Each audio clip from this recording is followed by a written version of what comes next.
More than a feeling, more than a feeling, da, da, da, da, da, da, more than a feeling.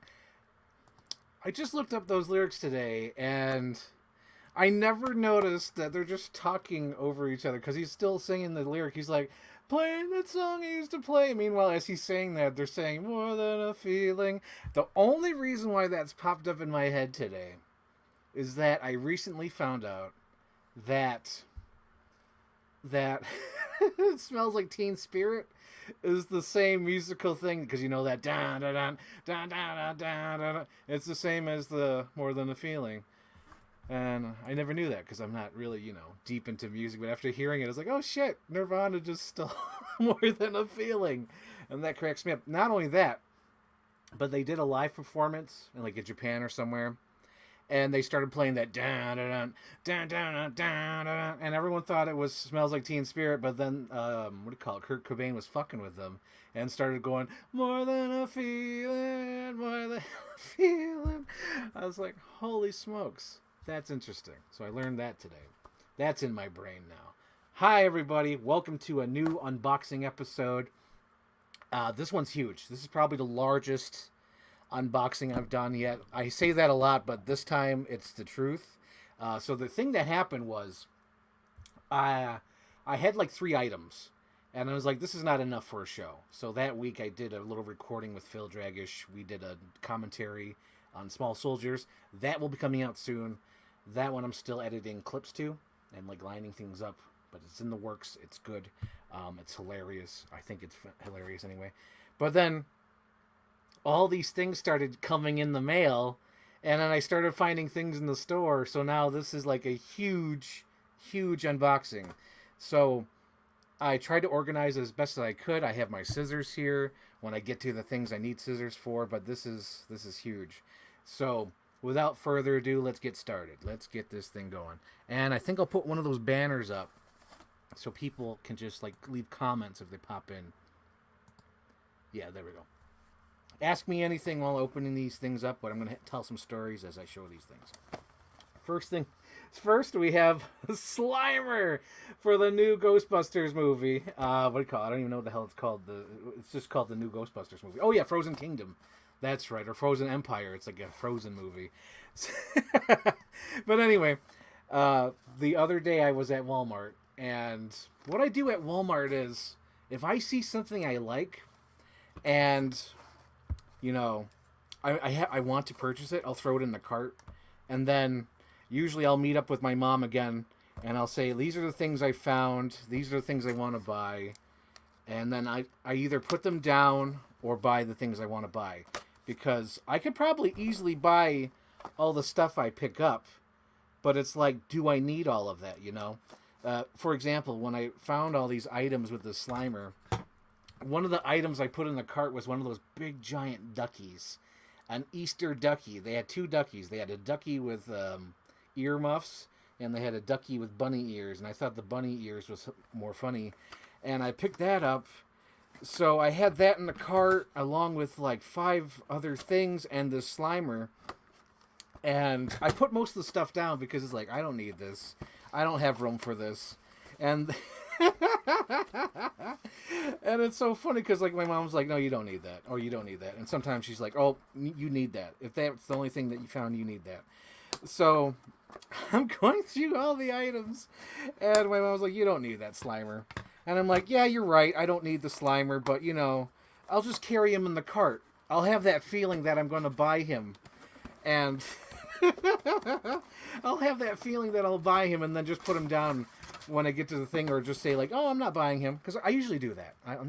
I do that a lot, quite a bit actually, where I'll be like, you know what, I'll just carry it until I get to the cashier and say, you know what, I don't want this, and that's what I usually do. But I carried this Slimer around, and then all of a sudden I'm walking out the store and I'm like, holy shit, I just bought this Slimer. So here he is. I'm trying to unbox him. Oh my gosh. But that's so funny. It happens like every time, where it's like I'm looking at these items and like, I don't need these items, but like I want these items. And it's like I could easily buy all the items, but I shouldn't. Oh my gosh, there he is. There he is. Oh my god, he's got like posable arms and everything. So here we got the Slimer. A little too bright here. There we go. Put him up to the camera here. And he makes sounds. Oh. And then, what other things is... I think, do you squeeze? Oh, you push down on his tongue, I think. Oh, yeah. That's so great. I like his arms. Look at his arms. So you like they're actually like action figure arms. That's cool. And then the thing that was spoilers because someone online got the Slimer and another person like me that was like, I don't need the Slimer. But then I walked out the store with the Slimer and then they did the, what do you call it? This was the spoilers. I was like, what? He's got a butt. Oh my gosh, I want to see the Slimer butt. And that cracked me up. Holy smokes. Oh, I like that. He has like little ties here. He wasn't tied in the box, but you could actually tie him to something. So these like a little hooks here and on this side. So you could actually tie him down to whatever you have, like a bike or whatever. That's pretty cool. I like that.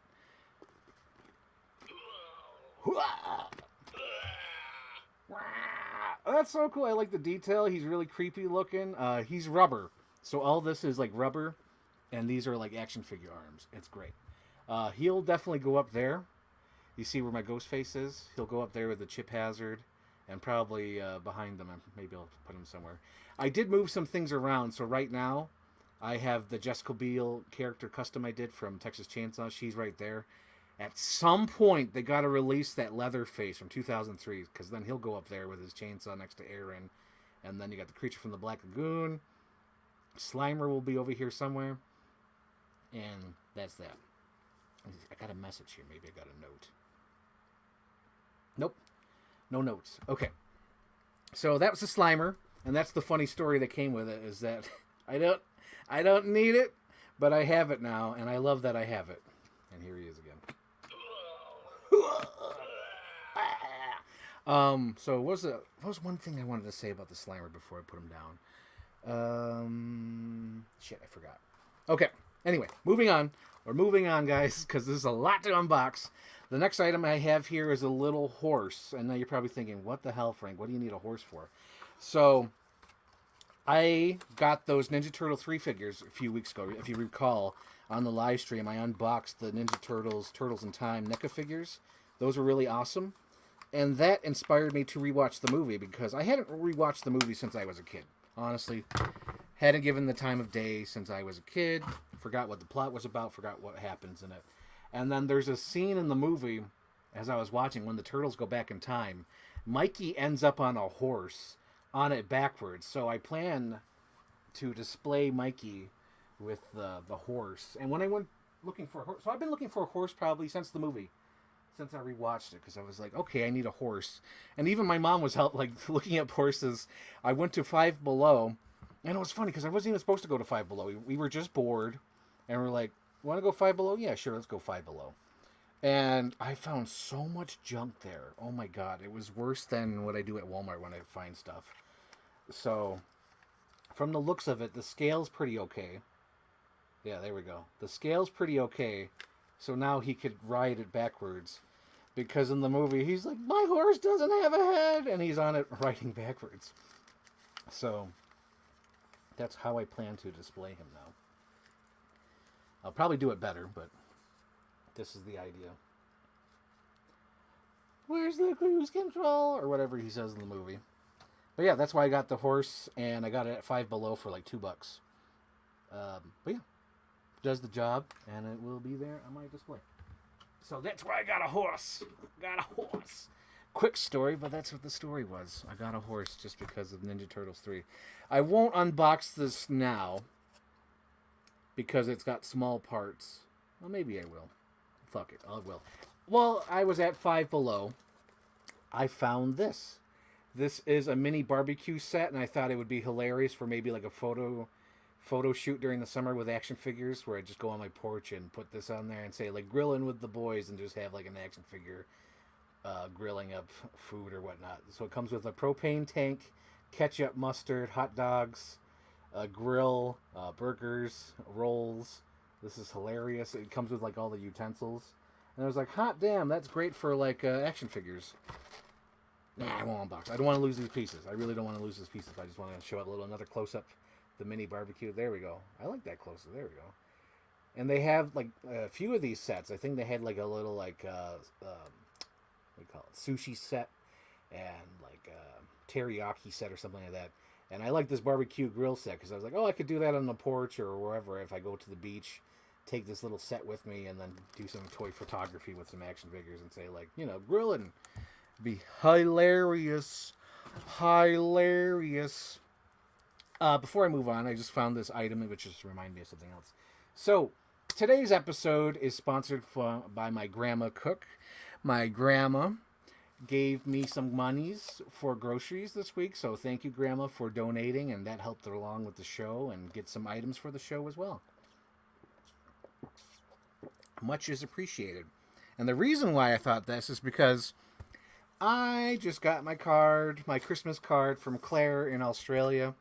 She sent me a Christmas card, as you can see here. Nice card, and inside it says, Merry Christmas and Happy New Year, Frank. And then it says, Merry Christmas and Happy New Year, and hope you have a wonderful Christmas period and get spoiled, Claire. And it was funny, too, because I was like, Claire, where's the Christmas card? No, I think she messaged me and said, I can't, I'm sick, I can't. I'm like, well, you send me the card anyway. And she says, well, it'll be late. I'm like, well, you're going to send it to me. I need that Christmas card. And then as she got over her sick period, I think her family got sick again. And she's like, I can't. I'm like, no, you're going to do it. So she finally sent it to me. So it's like a month late, but I don't give a damn. I got my Claire Christmas card. And this is an item I just purchased yesterday. There was a little art and craft show in town. Went there and I spent some of my grandma's monies because, these days it's like you don't carry cash. It's like since COVID, everything's been mostly more towards digital. So when I have cash, it's like, oh dear, what? Usually cash helps with groceries, and then if I go to these arts and craft shows, because these arts and craft shows mostly use cash. So I got this little baby Grinch. He'll go inside my Christmas tree. What else did I get here? What else you got? Oh, I got this cool magnet. That's right. Magnets, how do they work? Here we go.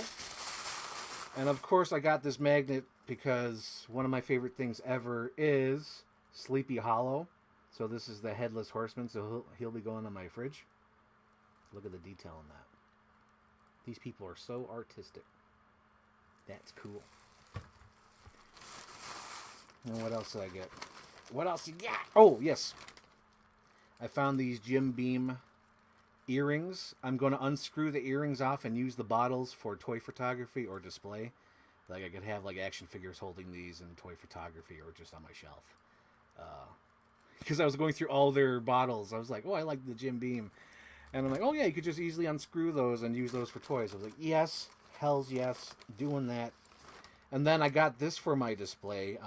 At some point, I'm going to get another shelf and do all movie characters, like my Avatar toys. Probably move Chip Hazard in there as well, because there's Chip Hazard over here, and he doesn't really belong in here. I have him displayed just for my background.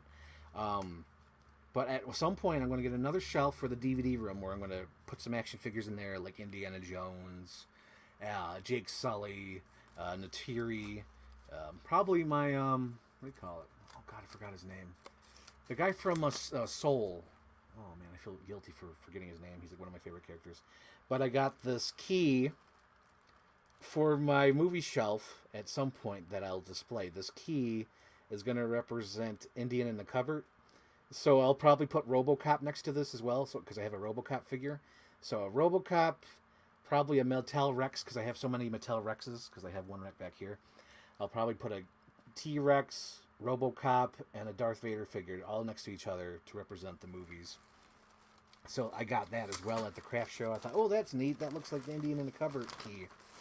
The other thing I picked up that I thought, oh my god, this is so cool, was this Ghostface.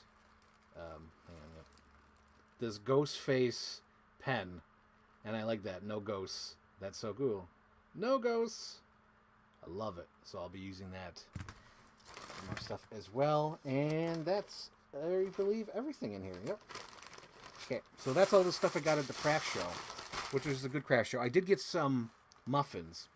And that was, oh God, that's a funny story. So as I was at the art show, there was these snacks. There was one, like, set of muffins that had, like, they were, like, banana. It was, like, banana bread with chocolate chip.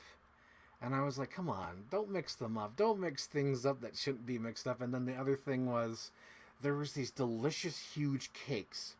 Hang on, I'm getting focus here. I'll move the light here. There was these delicious, huge cakes. Like, they were, like, huge. They were, like, this big. Like, big as my head. And I'm like, oh, my God, those look delicious. And I noticed that they were green. And I'm like, why are they green? And they're like, oh, yeah, there's lime in them. And I'm like, oh, God, why? Just make a normal vanilla cake or a lemon cake or a yellow cake. Why you got to put stuff in it? There's like 2 stories that it reminds me of. It reminds me of, like, Christmas Vacation. One, is this the airport clock? The aunt would put shit like the candy, like, oh, like the candy, the cat food, and all the stuff, and it's like, oh, it's lime. Like, she would mix all this shit. It reminds me of that, and it also reminds me of this one time where someone made a ham, and they put pineapple on the ham, and this ham looked so delicious. It looked so moist.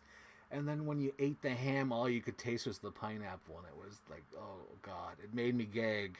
It made me gag. It's like ham is already juicy and it has its own flavors. It don't need pineapple. Oh God. But yeah, there's those stories. So moving along. Oh gosh. Okay, so this next one, they announced, I believe, like a whole year ago, guys. Like, I think it was like last January, or maybe 6 months ago. Whatever. It doesn't really matter. But, like, Mattel was like, oh, my God, we're going to do this awesome double pack. Shawn Michaels, Razor Ramon, based on WrestleMania 10 of their infamous ladder match, which I believe it was the first ladder match, if I recall. One of the fun facts about that ladder match is that when in that auditorium they were doing it in, that was literally the only ladder they had. So if they broke that ladder, there'd be no way for them to win that title belt. So they had to be careful. And meanwhile, if you watch that match, that ladder gets beat up so much. Oh my gosh. Oh man. And it's like, so, like if you're not even to wrestling, if you don't care about wrestling, you should really just watch the match. It's like it's like great storytelling. It's great performance. It's awesome. It's one of the best things ever. There's a picture of the match on the back of the box. It's Shawn Michaels jumping on Razor Ramon. That's the ladder, and there's the title. It is so cool. Here's the front of the box. Oh man, looking at this now, I don't think I want to open it. Oh man. It bums me out because I wish Scott Hall was still alive so he could sign this, because this is such a great looking box. Oh, there we go. That's how it opens. Okay. So originally I was thinking about opening, but now that I have it in my hand, the box is too pretty and too gorgeous. So we have we call it Scott Hall, aka Razor Ramon, on one side, and we have Shawn Michaels on the other. This honestly, like if Scott Hall was still alive, like you could have a perfect signature, like Scott Hall down here and then Shawn Michaels up here. Oh damn, that would have been cool. I was lucky enough to have met Scott Hall before he passed away. I met him in 2019 at Nickel City Con. So you see, this is how the box opens up. There's even a little write-up in the back. There we go. WrestleMania 10, March 20th, 1994. 2 titles hung from the ceiling of Madison Square Garden for 2 superstars laying claim to the coveted Intercontinental Championship. The Heartbreak Kid Shawn Michaels looking to reclaim what he never lost against bad guy Razor Ramon, defending what he rightfully earned. Both men would enter, both would climb for glory. Only one would leave as the true champion. There's Scott Hall, aka Razor Ramon, in one of the most famous matches ever. As much as I see, oh my gosh, okay. So they've learned, okay, so back in the past, it would be very difficult to, put it back the way it was. But it looks like Mattel has really worked their, planning for collectors, because it looks like I could open this. It honestly does, because if you look at this, it's pretty easy access. You saw how easy the box came apart. There was no tape. There was no damages. There was no any tough, opening it or damaging the packaging. So, like, you could open this and get the figures out and display it, and then put everything back without really wrecking everything. So I like that. Wow, they've really improved. I got to give it to them. This is really cool. I think these are just regular Mattel Elites, but here's a close-up of them. Shawn Michaels here, and the Razor Ramon. Yeah, I think I'll just leave them in there for now. I was going to take them out, but no, this looks too cool.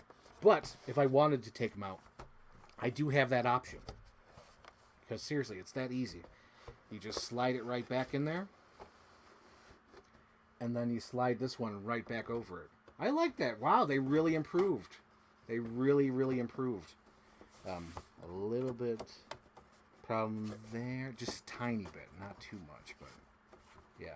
Just got to be careful about the X. But so far, it seems pretty easy. It's not like the Jurassic World, for sure. Jurassic World's like really fragile. Like, once you open it, you open it. There we go. Yep. That's pretty easy. That's pretty good. Pretty good. I think I'll leave it in the package, though, because it just looks so nice. And I'm glad I have it. And it was funny, too. Like I said, I pre-ordered this like a whole year ago because it's an Amazon exclusive.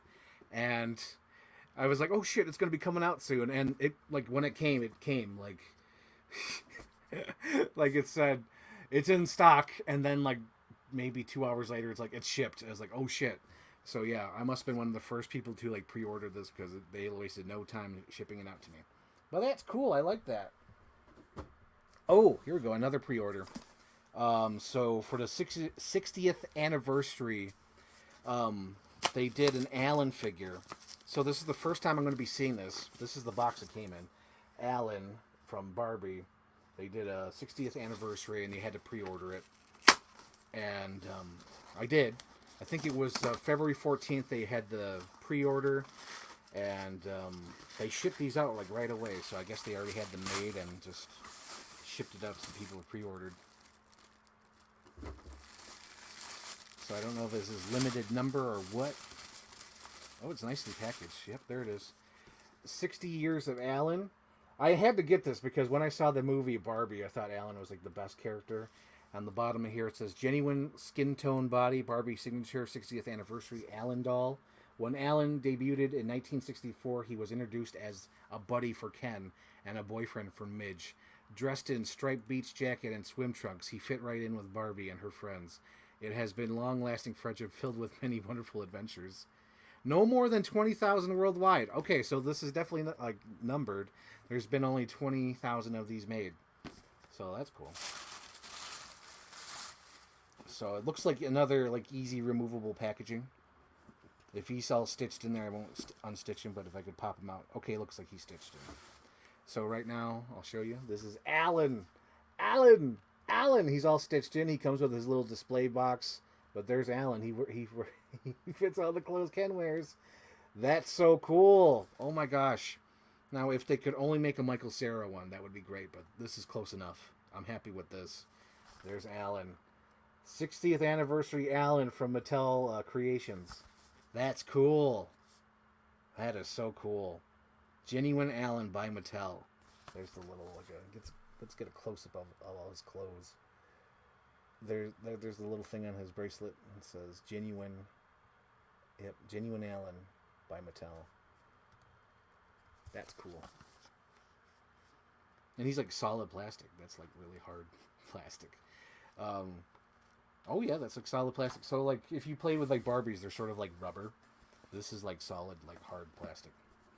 Alright, that's cool. Again, staying in the box just like the WrestleMania 10 thing.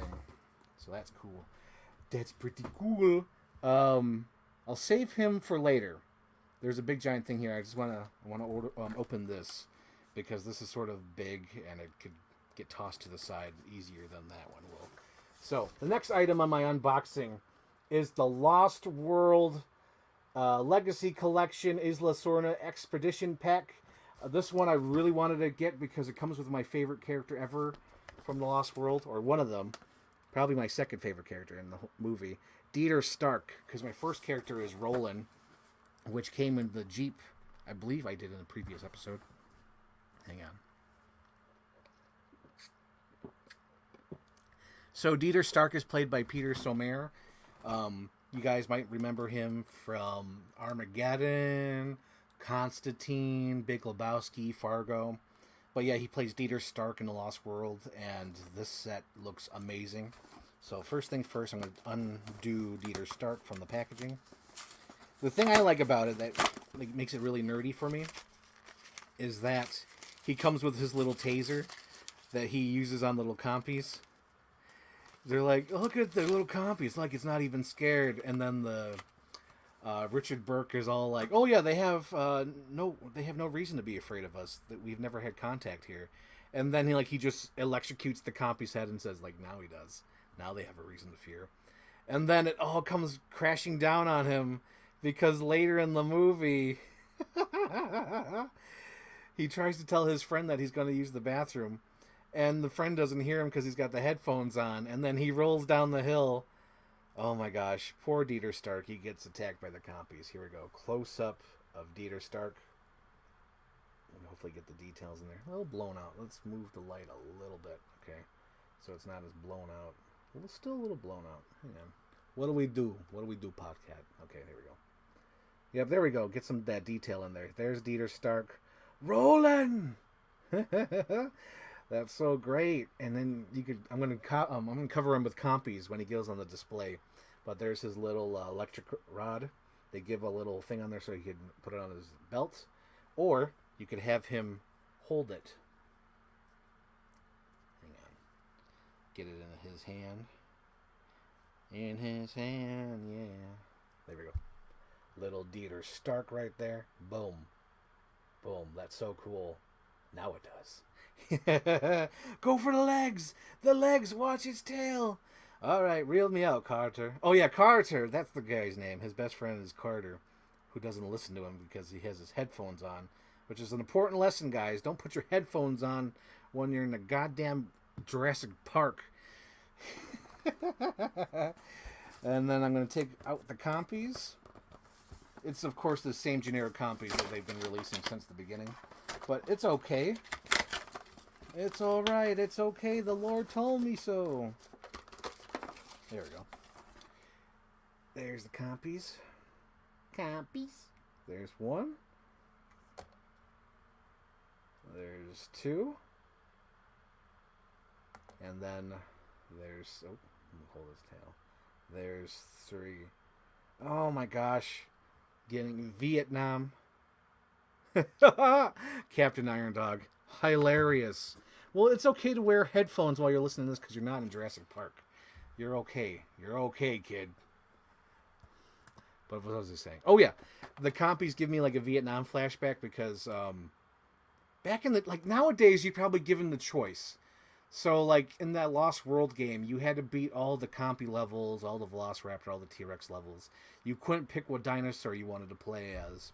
So, as a kid, it's like I never could get that far on the level, so I was always stuck in the compy. So I had to, I had to find cheat codes where you could choose whatever dinosaur you wanted to play as.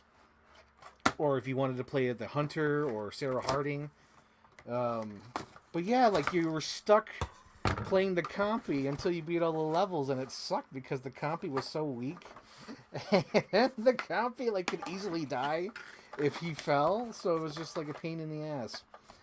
So whenever I see compies, I sort of get that Vietnam flashback. Okay, this might be loud, so there we go.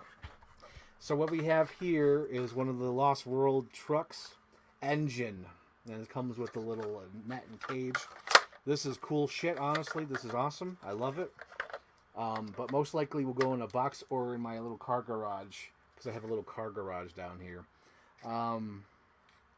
Yeah, but here it is. This is really cool. This is really cool. It's got like a little cage, got the engine logo all over. I love that it has the stickers on it already. This looks great. Both doors open. I wish I had something like this as a kid with the doors opening. You would always have to lift up the latch and put the characters in there, but this is so much cooler. You got doors. You could put two characters in there. What else we got here? We got a Velociraptor. I'm going to take him out. It's got the tiger stripes, of course. And, you know, I think me and Ray have talked about this. I don't even know if I included it on the show or not. I think I cut it out because it was one of those little, a little too nerdy for even both of us. Or was it? I don't even know. I don't know if we talked about it like after the show or during the show, but we talked about how like the Velociraptor and Dr. Grant are like the most released toys from the Jurassic World line. And it was just so funny. Like, here it is.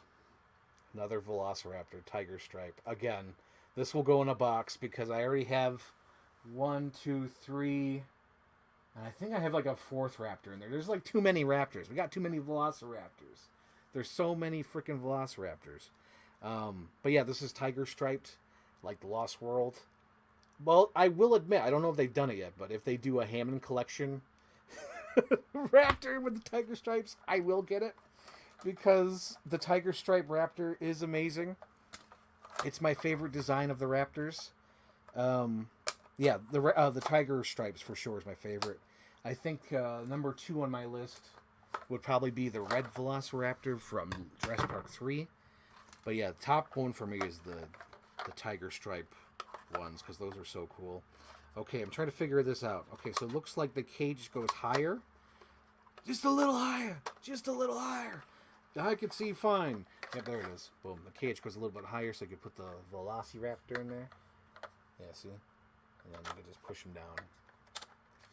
And it comes with little foot pegs as well. So if you have, you know, action figures you want to put in there, they got foot pegs, Velociraptor foot pegs, action figure foot pegs.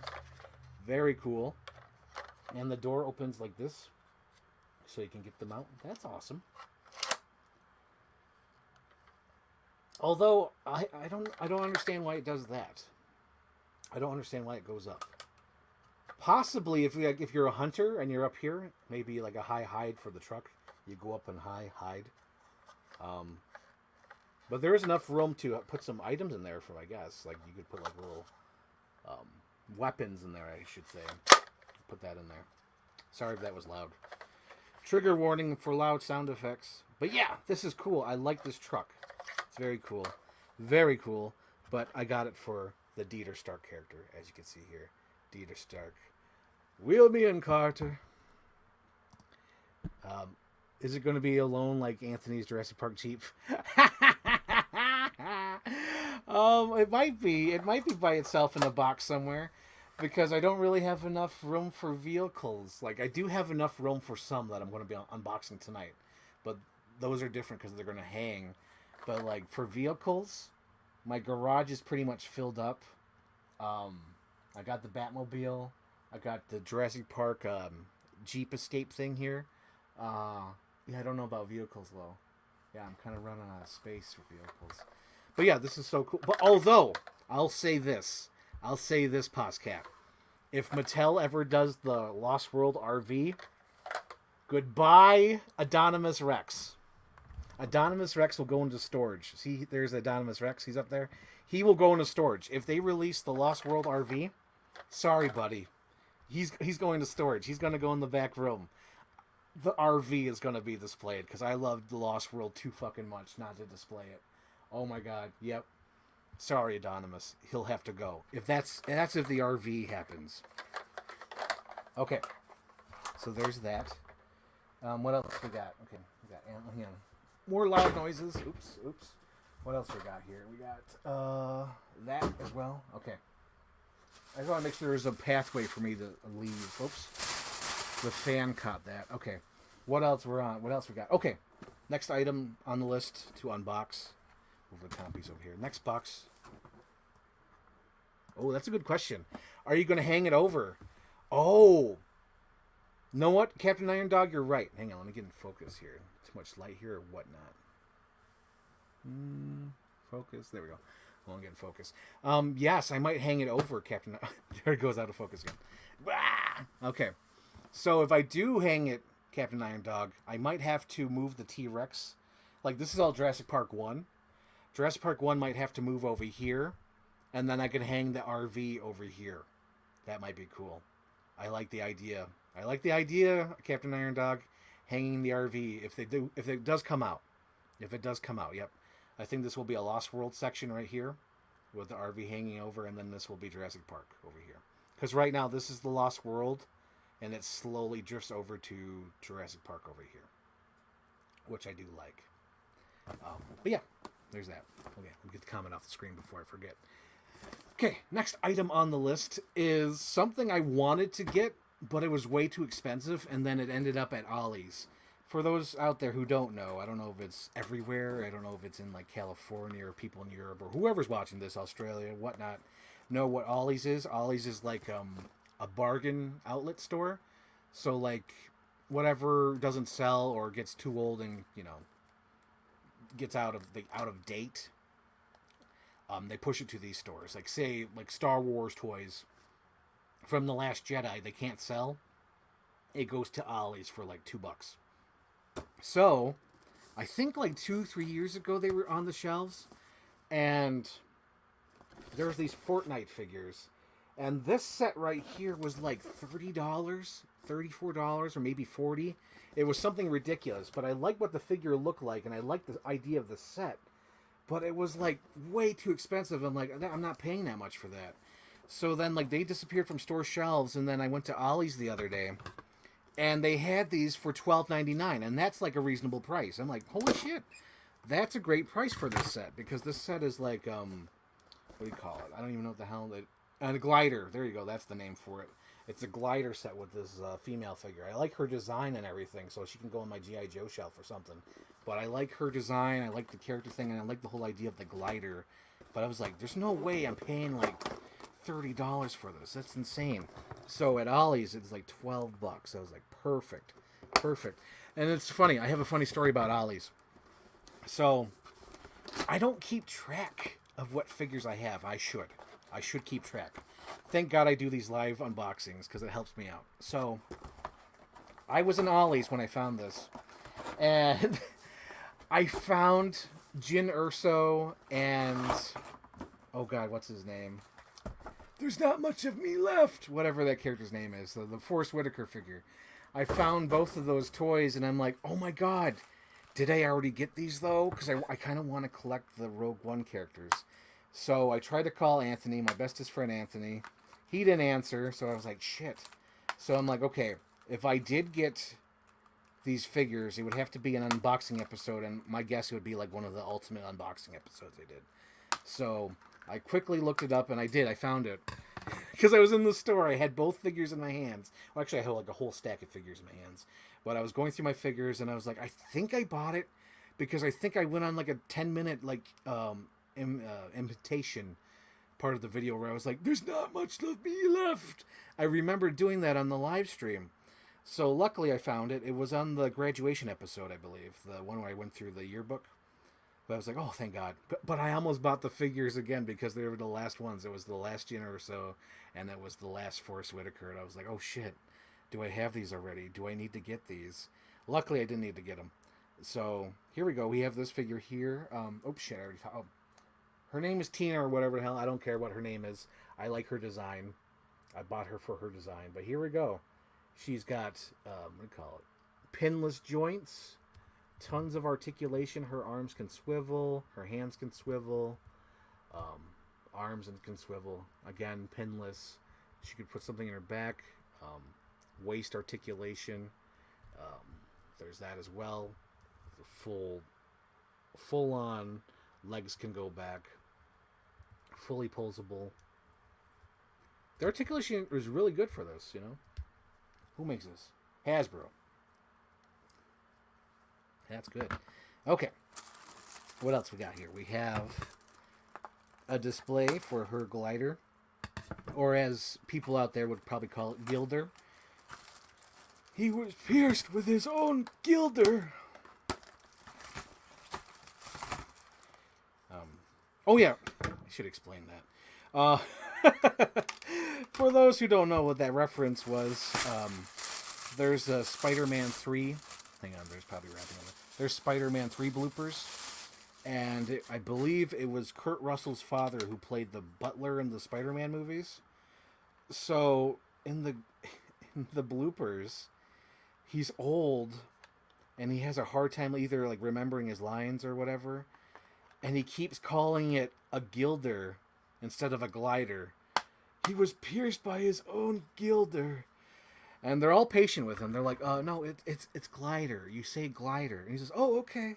But it's like multiple times where he keeps saying gilder or gilald. Like he says it wrong so many times.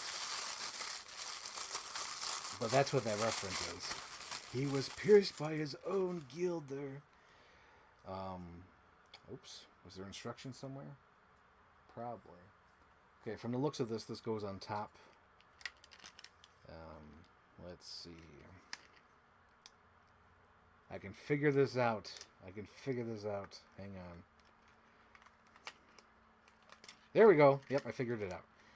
So these pieces go into these pieces, and those pieces go into those pieces. Pierced by his own gilder. Oh, Lord. Okay. Is that put on backwards? Yes, it's put on backwards.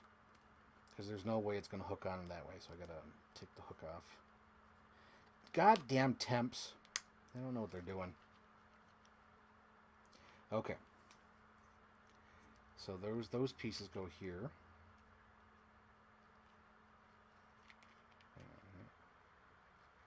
This piece goes in this piece. Oh, come on. It's got to go in that piece. There's no other place it can go. This is great live streaming content.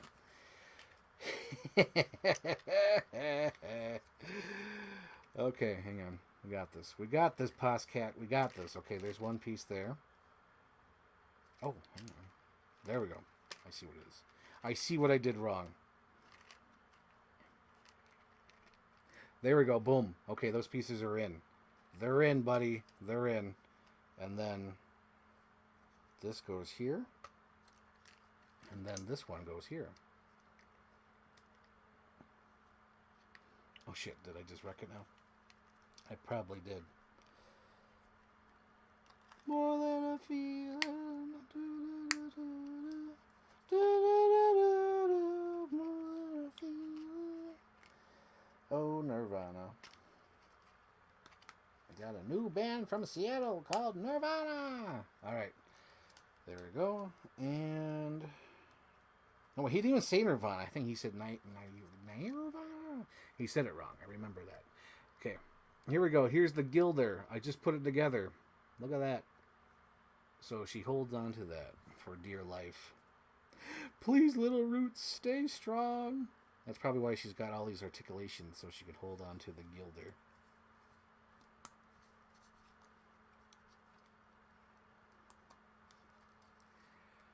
There we go. That's cool.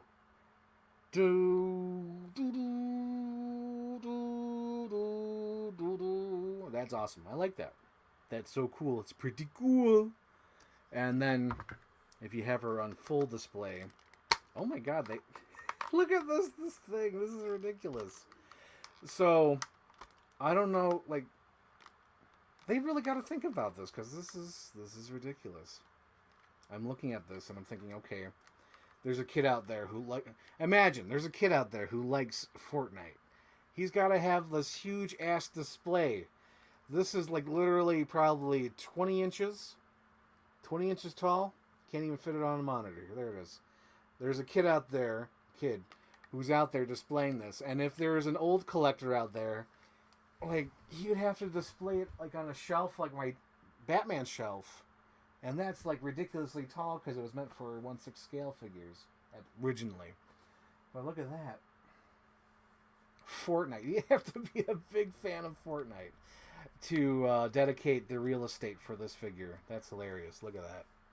But I like the display though. I like, even though it's like ridiculously big, like if Mattel did this for like, what do you call it, the Green Goblin, I wouldn't be mad. I would not be mad if they did this for the Green Goblin. Or even like, oh God, who else flies? The Falcon, I guess. The Falcon from Captain America. If they had like a display like this, I would not be upset. That's pretty cool. But yeah, like for Fortnite, it's like, who's got the real estate for this for their Fortnite figures? That's hilarious. Hilarious. Okay, we're going to go simple for this next one.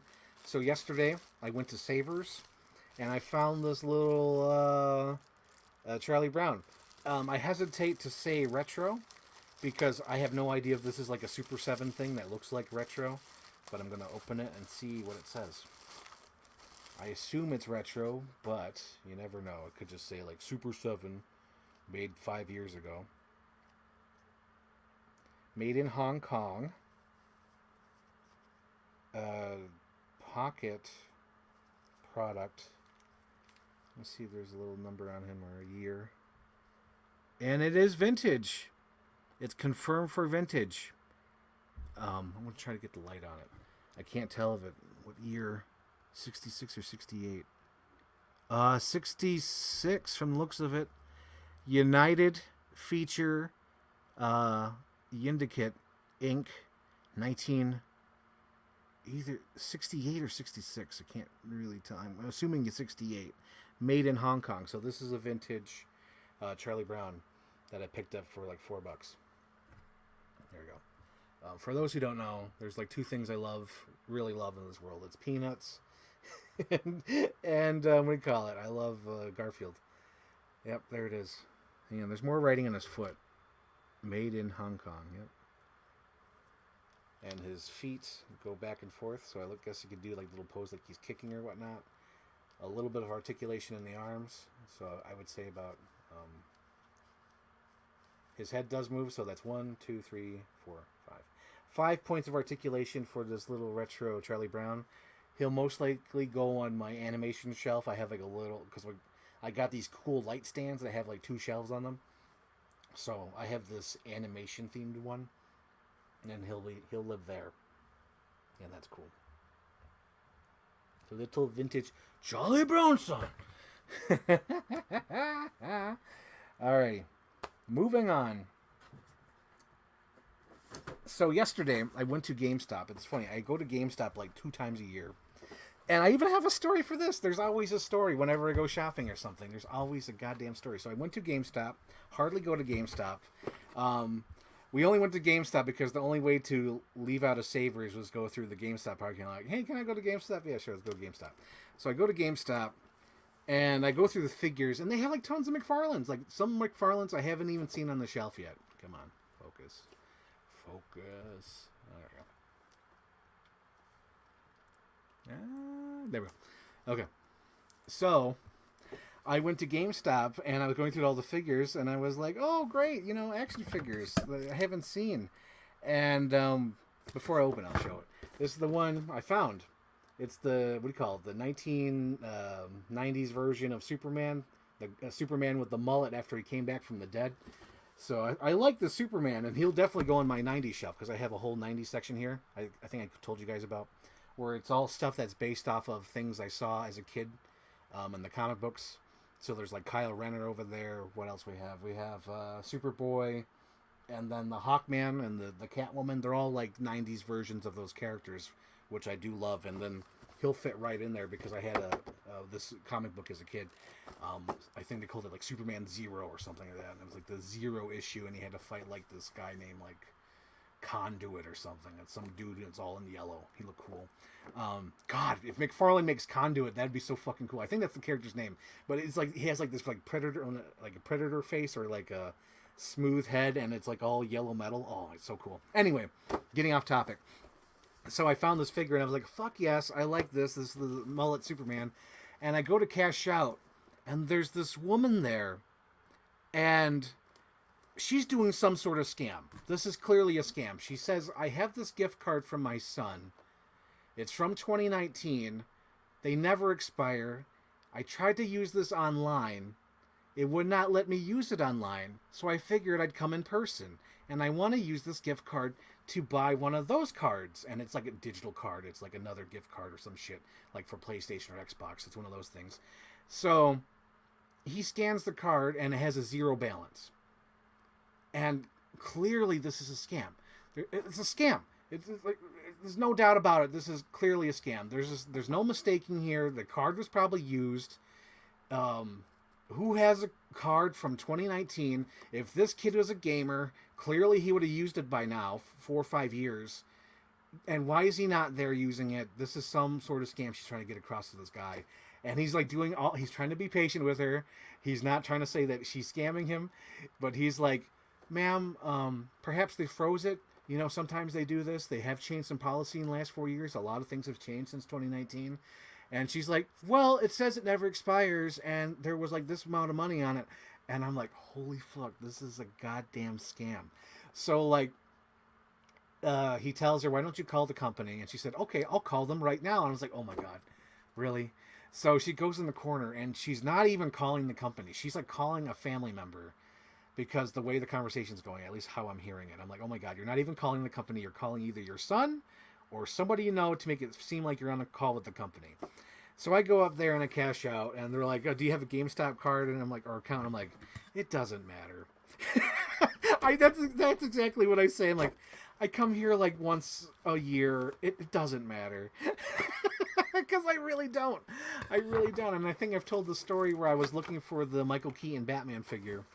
And they're like, which action figure are you looking for? I'm like, I'm looking for the Flash, Michael Keaton Batman, McFarlane action figure.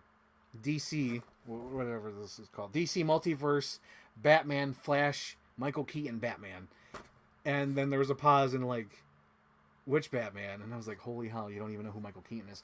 But yeah, I only go in there like once a year. And when I went in there and I found this set, I was like, fuck, yes, I got to get Mullet Superman. Hang on, let me, because I know the microphone's like right there, so maybe I'll back it up. I don't want to hear all this plastic on the feedback. But yeah, that's what I went through. I was like, God damn, who does this? Who wants to pull a scam on GameStop?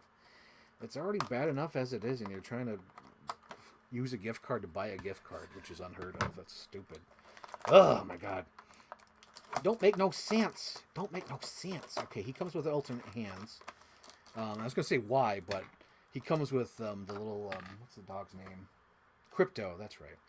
He comes with Crypto, so that would explain why he comes with alternate hands. The alternate hands are like this. They're like wide open. I'm like, why wouldn't he hit? But it's supposed to look like he's petting the dog.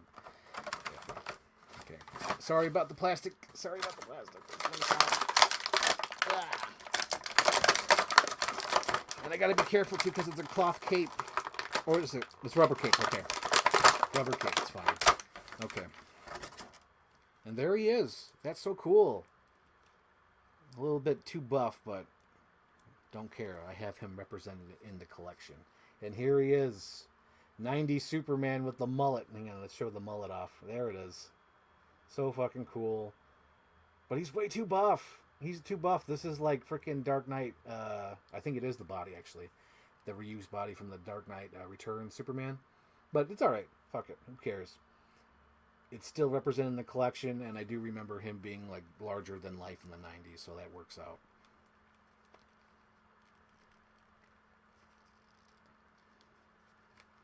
That's cool. That is cool. Oh man, that's so cool. I'm sorry, I got no words else to say. I haven't gotten the words. Can't really explain it. I haven't gotten the words. There we go.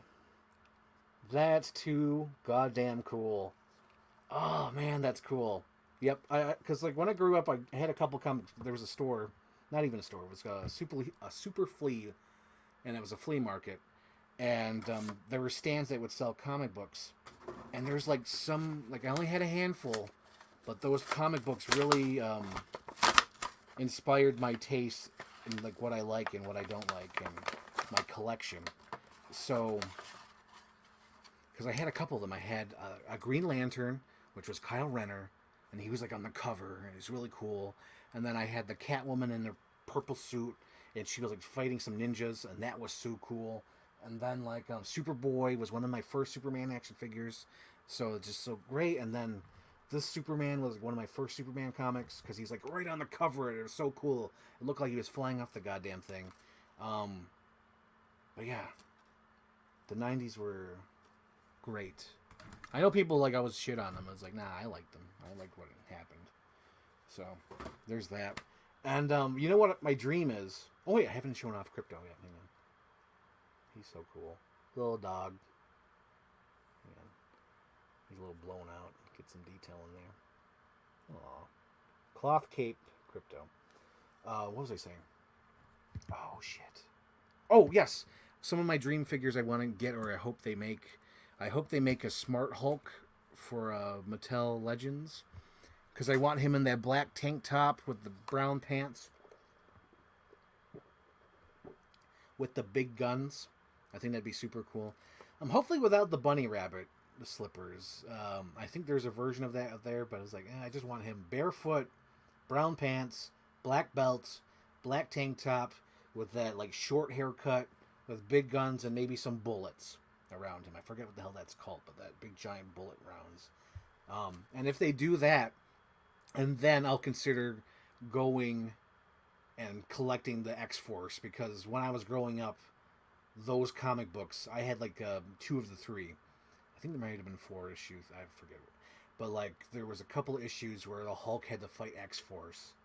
And like he had to fight Strong Guy and like the guy with like the rings and the girl with the purple hair and the werewolf chick. It was so fucking cool. I see a comment here from Captain Iron Dog. He said big soups, and then he says, I wish Crypto was a little more articulated. Yeah, because he's just like a solid dog. This is almost like a fake like a fake dog that you just stuffed. A stuffed dog. That's fine. Yeah, I wish I kind of wish the other dog, like the leg was down. He kind of looks like he's wounded. Like, and it sort of looks like you made it out of clay. Crypto, Crypto, Crypto, I made you out of clay. See, because it's not really like glued, like smooth. It looks like you just like glued it on. Like it broke and then you fixed it. There's that. Oh, Crypto, Crypto, Crypto, I made you out of clay. Oh, Crypto, Crypto, Crypto. But yeah, I would really want Marvel Legends to do that, because if they do that Hulk, then I'll get the rest of the figures. I actually kind of want to get X-Force now because they're making the werewolf girl. And I'm like, that's sold. I'm sold. I'll go back and make the Strong Guy. I'll go back and get the guy, like the Hypno or whatever the hell his name is. Because I'm so nostalgic for those characters. Again, they would probably go here on the shelf. Yeah, I think that's the plan. Get the movie shelf. Because after I get the movie shelf, I could probably move the Justice League, the Zack Snyder Justice League, and put that in the movie shelf. And then this could be completely like Frank Ireland's DC nostalgia shelf, where it's like fucking Earthworm Jim, Smart Hulk, Strong Guy, Mullet Superman, all there. I think that's the next step. That's the next thought. Because I love the Zack Snyder characters. They deserve to be displayed. But, like, I need more real estate for my 90s nostalgia. If I start collecting the X-Force characters. Which is most likely. Okay. So we got McFarlane open. What else we got? Oh, Native American Batgirl. Native American Batgirl. So, like, I have no idea where I'm going to put this. The reason why I bought this... oh, God, there's, like, a whole story here. Okay, so, again, the same day I bought the Slimer was the same day I bought this Native American Batgirl. And in the cart, I think I had the Mr. Freeze. Because I love that Mr. Freeze. He looks like a big, giant, like, submarine guy from the 50s. He literally looks like a freaking villain from Scooby-Doo, which I love. But it's like, I don't have anywhere to display him. I have no idea. So with this, it's like, if I only could get one, and I'd rather get the Native American Batgirl, because they also have the Batman, too. And what I love about these characters, these designs, the Batgirl and the Batman, is that they look like they walked right off a page of, like, Frank Frazetta. I think that's his name, the artist. Oh, God, did I cut the comic book? Oh, no, I didn't cut the comic book. Oh, thank Christ. This reminds me of the old school days, because back in the old days with these action figures, they would come with comic books. So this actually comes with the comic book that the story's based off of. So there's the Native American Batwoman, the Batman. Oh, yeah, there he is. Hang on, maybe there's a full page of his design. Yeah, I guess that's close enough. There's the Mr. Freeze. He literally looks like a freaking Scooby-Doo villain. And I love that action figure so much, but it's like I have no room for him. He's way too big, and he looks gorgeous, but I can't do it. I just can't do it. I can only choose one of these characters. And there's the action figure looks exactly like this, but that's the Batman. But I had to get the Native American one. I had to. The Native American girl. Oh yes, all right. Take it easy, baby. Make it last all night. She was a Native American girl.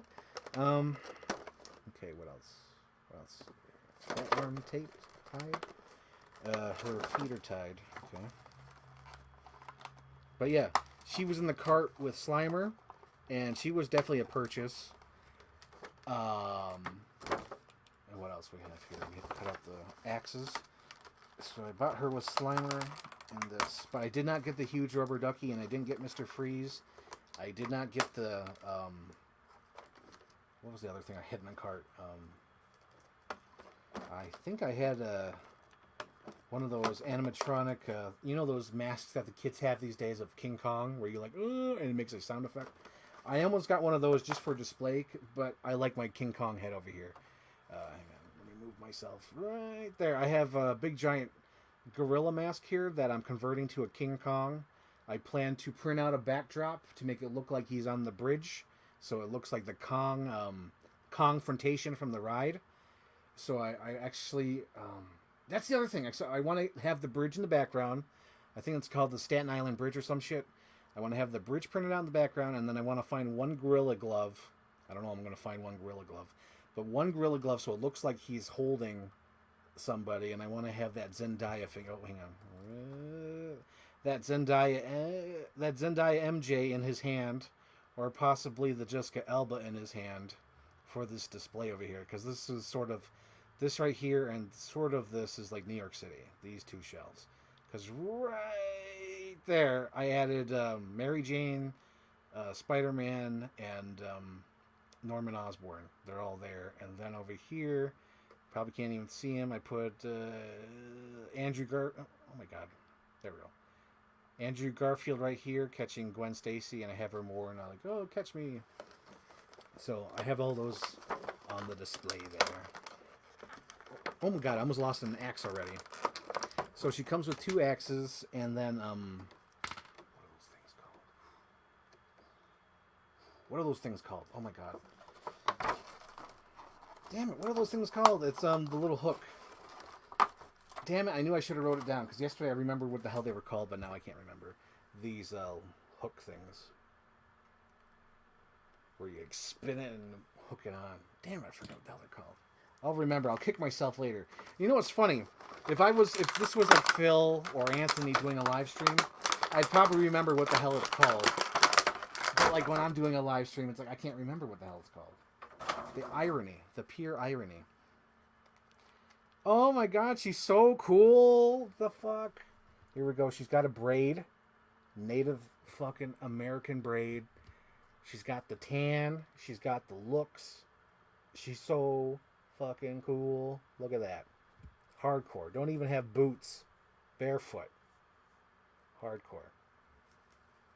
That's awesome. Gonna give her her axes. I wonder if she actually used these in the comic book. I haven't read the comic book. I just got the book. Oh my God. Her hands are too tight. Hands is too tight. Oh my gosh. Could you imagine her going through like a battlefield with 2 axes and just like fucking killing everybody? Bro. That'd be so badass. And just like spinning them too. That's cool.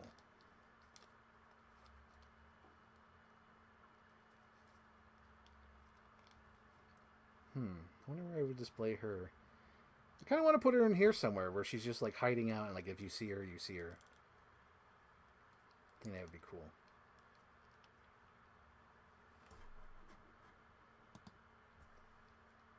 Definitely wasn't because of the exposed feet.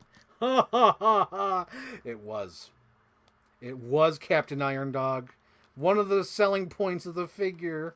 Of course. There we go. That's fucking badass. Look at that. Native American, barefoot, Batman, the works, Frank Frazetta style. that's all my things I love. It's like I love Frank Frazetta art. I love fucking like Fire and Ice. I love Batgirl. I love Axis. And of course, what Captain Iron Dog just said. It's like I love all these things, and they're all in one figure, and I want this represented in my collection. Look at that! She's so fucking cool. Oh my gosh. You joke, Captain Iron Dog, but that's why I got it too. Oh man, that's cool. That's so cool. Damn, look at that. Like, I can't get over how cool that looks now that it's, you know, the axes are in her hands. She's so fucking cool. Fuck it. I'm going to put her with my movie Batmans. I don't give a fuck. She's not in the movie. She deserves a movie. She deserves a spin-off. She needs to fight the Predator. She needs to fight Alien. She needs to fight the Joker. God, if I can only remember what the hell this is called. It's like Lavalier. I have no idea. Okay. Comic book showed that off already. Let me go over here. Oh. Jazzman. Joe Gardner. That's his name. I have a Joe Gardner figure because I love the movie Soul. He's like one of the best Disney characters in the last like fucking 20 years. No one comes close, but Joe Gardner, I have this action figure, and he deserves to be displayed properly rather than just looking at me during my live streams. He deserves his own spot in the movie section. You know, he's so cool. Anyway, there's that. Hang on. Michael Rooker! I have my little Michael Rooker back there, too. He's always looking at me, supporting my live streams. Man. Oh, he's going to be in Horizons. I popped so hard when I watched that trailer. So there was this movie, guys, for those who are watching and, you know, have no idea what I'm talking about. There's a movie coming out called Horizons that Kevin Costner has directed.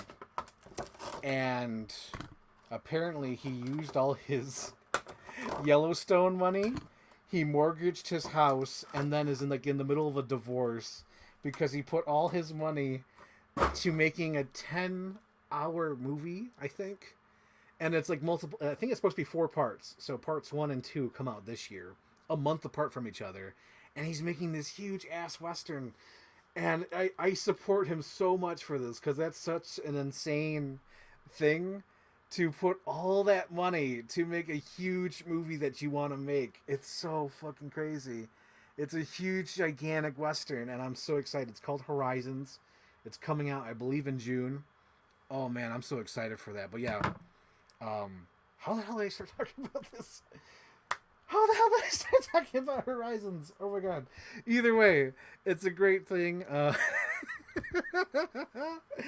Why had Kevin Costner? Why did Kevin Costner come up? Oh, my God. I'm losing my mind already. But, yeah, like, I'm so excited about that. I'm so excited about Horizons. But yeah, I forgot why. Oh, Michael Rooker. That's why it came up. I'm like, why are they talking about it? Yeah, Michael Rooker's in the movie in the Western. Here we go. This is the next figure I'm unboxing. This is Roddy Piper as Nada from They Live. So originally this came out, oh my God, the last 4 years, I guess. I don't know where. This originally was an exclusive at Walmart. And it was impossible to find because there was only 3 figures that came in the line. It was, and they're all based. The thing that was called, it was WWE Mattel Hollywood Legends or some shit like that, along those lines. Hollywood. And there's 3 figures, if I recall. One of them was Roddy Piper as Nada from They Live. The other one was a generic-looking John Cena from Fast and Furious. And I think the other one was like Roman Reigns or some shit. It could have been Roman Reigns. It could have been The Rock. Doesn't matter. Those 2 other figures were so generic. This is the hot ticket, and this one was always sold out. And then, like, it was such a popular figure. So that line came out, and then, like, I think this was within 2 years. A year or 2. And then this is now, like, you know, everywhere. This is part of the Elite Collection Greatest Hits. Because this figure was sold out everywhere. Like, this was hard to find, and I'm so glad they did this. And I've been dragging my feet, because I think this came out, like, a few months ago. In the Greatest Hits collection, and I've been dragging my feet because I'm like, yeah. Because the only way to get this, or to find wrestling figures, in my opinion, like, you can go to the store all you want, but the only place where you're going to actually be able to buy these are on Ringside Collectibles, and I don't really like paying those prices, but, like, nowadays it doesn't really matter, because they're all expensive now if you go into the store. Fuck it, like, it's like you go in a store, it's like $30, and you go online, they're like $30, so it doesn't matter, you're not really saving anymore. But it's like, I got tired of dragging my feet. I had to get them. I had to get Nada. because Nada is one of the coolest fucking figures ever. Or I should not figures, but characters ever. He was in They Live, directed by John Carpenter. John Carpenter's one of my favorite directors. It's one of my favorite movies of his. Shit, it's so funny whenever people say like, oh yeah, it's like your favorite John Carpenter. Like every John Carpenter movie is like my favorite John Carpenter movie. I love Escape from New York. I love Halloween's my top tier favorite movie of all time. I love The Thing. That's another top tier favorite movie of all time. They Live. What else did I make? Oh yeah, let me read the back. They Live. The world found out what happens when hot rods all out of bubblegum in the cult classic action movie. Not really an action movie. They Live as the first WWE star. Oh, hang on. As the first WWE star, a superstar to star in a major motion picture that opened at #1 in the box office. He paved the road for superstars we see on the big screen today. Aw. Roddy Piper as Nada. That's beautiful. Anyway. So, yeah, as I was saying, everyone loves John Carpenter movies. And I just find it funny. It's like, oh yeah, that's my favorite John Carpenter movie. It's like, fuck. All his movies are my favorite. Even some of his 90s one. I like Village of the Damned. It's got some creepy elements in there. I love Escape from LA. I was going to say I like it. I know I love Escape from LA. I know it's not the best one. Escape from New York is definitely the best one. But goddamn, I love Escape from LA. That shit is so cool. Okay, so I'm not going to... maybe... I'm afraid to take off the little rubber band that's holding on the glasses. But I think I'm going to have to because they look really... I don't really like that on him. Or maybe I could hide it. I'm going to try to hide it. There we go. It's hidden good enough for me. There we go. Yep, I hid them enough. And the little rubber things look on the side looks fine. But yeah, there he is. And last night I got prepared for the live stream. I went through my accessory bin. And it's here somewhere. It's on the table. I'm prepared. I just covered everything up and pushed everything to the side, but it's here. Oh God, where is it? Hang on, give me a second, guys. I need a flashlight over here. There's not enough light. Flashlight. But I got ready for the podcast last night. I went through my accessory bin. And it's over here. Oh my God. I should put everything over here instead. Because now all my little action figures and Charlie Brown and magnets are covering everything over here. There it is. Okay, boom. Got it. Since it's a Mattel, wrestling figure, and, they got licenses and sponsors, I know they can't give him a shotgun. So I went through my accessory bin and gave him a shotgun. So this shotgun is from, I believe, looking at this, I believe this is the shotgun from the Thing, actually. I think this is McCready shotgun from the NECA action figure. It's not quite the same scale because, the wrestlers are a little bit bigger. But it's okay because this is how I'm going to display him on my horror movie shelf. There we go. I've come here to kick ass and chew bubblegum, and I'm all out of... Oh, how's that? I've come here to chew bubblegum and kick ass, and I'm all out of bubblegum. There we go. There he is. That's so cool. So he'll be going on my shelf like that. But yeah, John Carpenter, I love all his movies, and Nada is definitely one of my favorite characters from his movies. But, oh God. Okay, so if I had to choose the ultimate favorite character from John Carpenter movies, I think I would go with McCready. I think McCready... Oh, shit. I think my favorite character... Okay. Favorite character from all his movies, Snake Plissken, very fucking close, is McCready. Because I love McCready. McCready's like one of my favorite characters. Because, again, I think that's my favorite genre of characters. My favorite character is the reluctant hero. Where he doesn't want to do it, He doesn't want to save the day. He doesn't want to be in charge, but everything pushes him to be in charge, and he has to deal with the situation and has to organize everything. And that's what happens to McCready. Because there's so many other people in that movie and so many other people in charge. But McCready has to fucking take over because he's like the only one who's like paying attention and like has all the clues. Damn. Yeah, McCready's like one of my favorite things.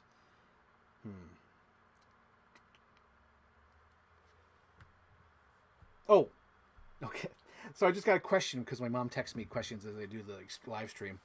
My mom said, well, if it's an exclusive to Walmart, does that mean not open? No, no, no. So this Roddy Piper I just opened is a greatest hits. So this means this one is not exclusive anymore.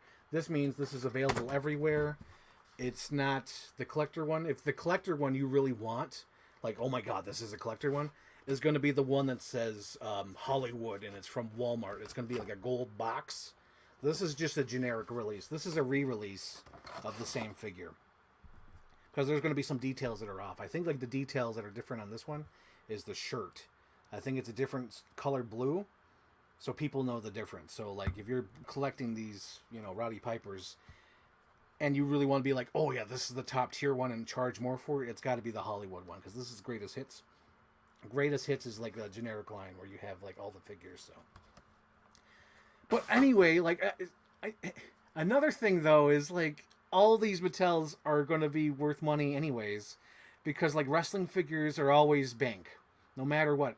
Unless they're like the cheap, not even those, because even the cheap ones, like the little basic ones, sometimes those ones are like the only figure you get of that, that wrestler, and those can even go up in prices. And some of those characters are even like chase figures, like they have different trunks, different colors, or like those lineup. They're all worth money. Every Mattel wrestler figure I think is worth money. Like literally, like it doesn't matter who it is. You could probably make money off it anyway. But yeah, like this one I'm okay opening just because this is like the greatest hits and it's like a mass release and it's fine. I'm not sweating over it. I'd be sweating if I opened my WrestleMania 10 with Razor Ramon. I'd be sweating then, but now I'm like, nah, I'm not sweating. I'm going to finish up popping open the hands out so I can put those in my little accessory bin. All right, those are back. All right, comments. Here we go. I did notice them. Kevin Costner's bringing back Westerns. Yes, I just, the other day, I just put on Twitter my movie DVD haul. I bought Open Range because there was that podcast. There's a guy on Twitter saying, oh my God, he's actually doing it. But there's this the clip where he was talking about Open Range that he did with Robert Duvall. So I was like, oh fuck, I gotta watch Open Range before I see Horizons.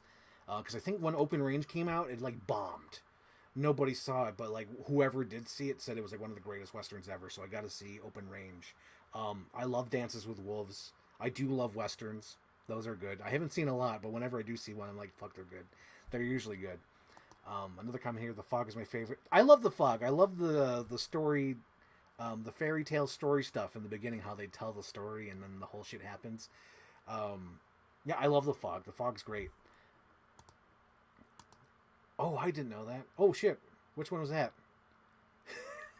What did you not know? Oh, no. Oh, no, Captain Iron Dog. Oh, no, I feel like Becky now. Because I love watching my show with Becky. She does these Let's Plays. And she'll like read a comment and say, what do you mean by that? And I was like, oh, no. But yeah, what did you mean by that, Captain Iron Dog? I'm like Jennifer Lawrence. What did you mean? What did you mean? Oh, no, I didn't know that. What did you not know? Okay, this one I don't think I'm going to open either. Because it was extra. So, oh my God. So Captain Iron Dog.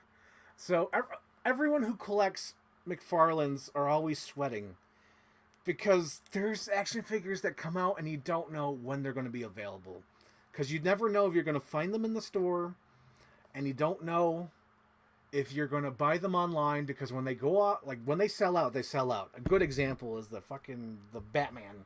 The Batman 6-pack. The Batmobile. Everyone freaks out because like these are like exclusive figures and you're like, oh my God, am I going to get it? Am I going to have it? And there's like a difference because like the Batmobile that came with the Flash, was like a plastic glaze, and then this one's like a primer. It's like you know, duller color, and it's like, oh my god! Like all us collectors like freak out. Like, do we pre-order? Do we not pre-order? Do we buy them in the store? Do we wait when they single order? So I don't like pre-ordering because I like when they take the money out right away. And I found out recently that if you pre-order from McFarlane, they take the money out right away. So I'm gonna go through them from now on. But like, holy shit! The Batman Affleck, which I have here, which I'll open next. This Batman Affleck sold out within like hours, everywhere. He sold out in Big Bad Toy Store, like pre-order only. Not even he's not even in stock. It's pre-order. So he sold out in Big Bad Toy Store, Entertainment Earth, and then even McFarlane.com. If you wanted the single, he sold out everywhere. I think even on Amazon, sold out. So you're wondering as a collector, like, do I find him in the store? Do I hold out until he's in stock? What do I do? What the hell do I do? Because like, is he sold out now? And it's always we always freak out. We don't know what to do. So I freaked out. And I think McFarlane knows this. So he was like, hey, there's a sale. I'm knocking off $20 on this, because like, he does bundles on McFarlane.com. So he'll like throw these two like random figures together and call it a bundle. And like, I think this was like originally like $60, $70. I don't know. I'm just throwing out numbers. I have no idea. Either way, it was expensive for this bundle, and I was like, I don't want this figure. Fuck it.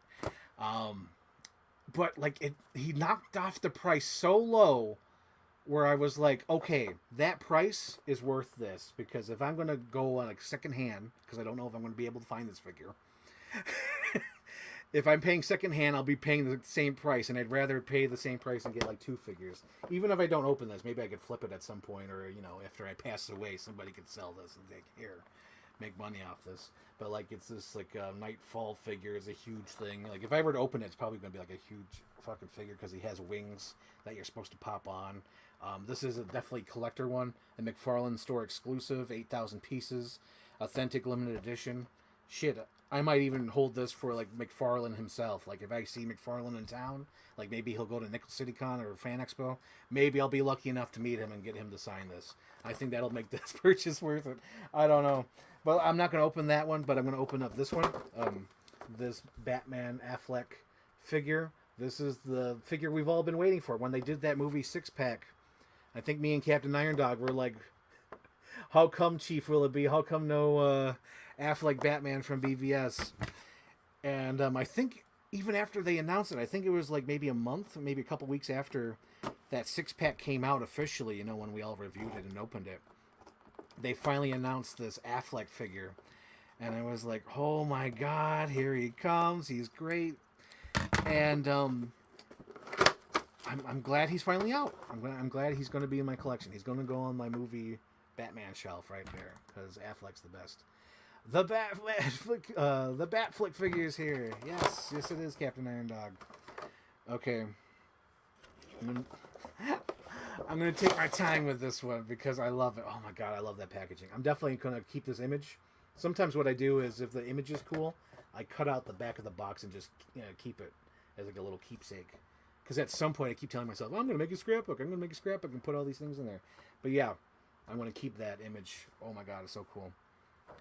So, I think I'm one of the people in the who likes Batman versus Superman. I'm not gonna say it's the greatest movie ever. But here's the card. But I do love Batman versus Superman. I learned to love it. At first, when it came out, I thought it was a beautiful disaster. But after watching it so many times, because I think I've watched it like right now, if I were to count it all, I think at least 10 times. I've watched it at least 10 times since it's come out. Possibly more, but not much more, like maybe 12. But like, I appreciate the movie. I think for what it is, it kind of does work. Like, if you were to film it in a different way, leave all the shit that they cut out. I don't know why they cut that shit out. It may not make it a better. I can't. That's a blanket statement. I do believe it makes it a better movie, but not by much. Like, if you were a 2-star person, it might give it a 3.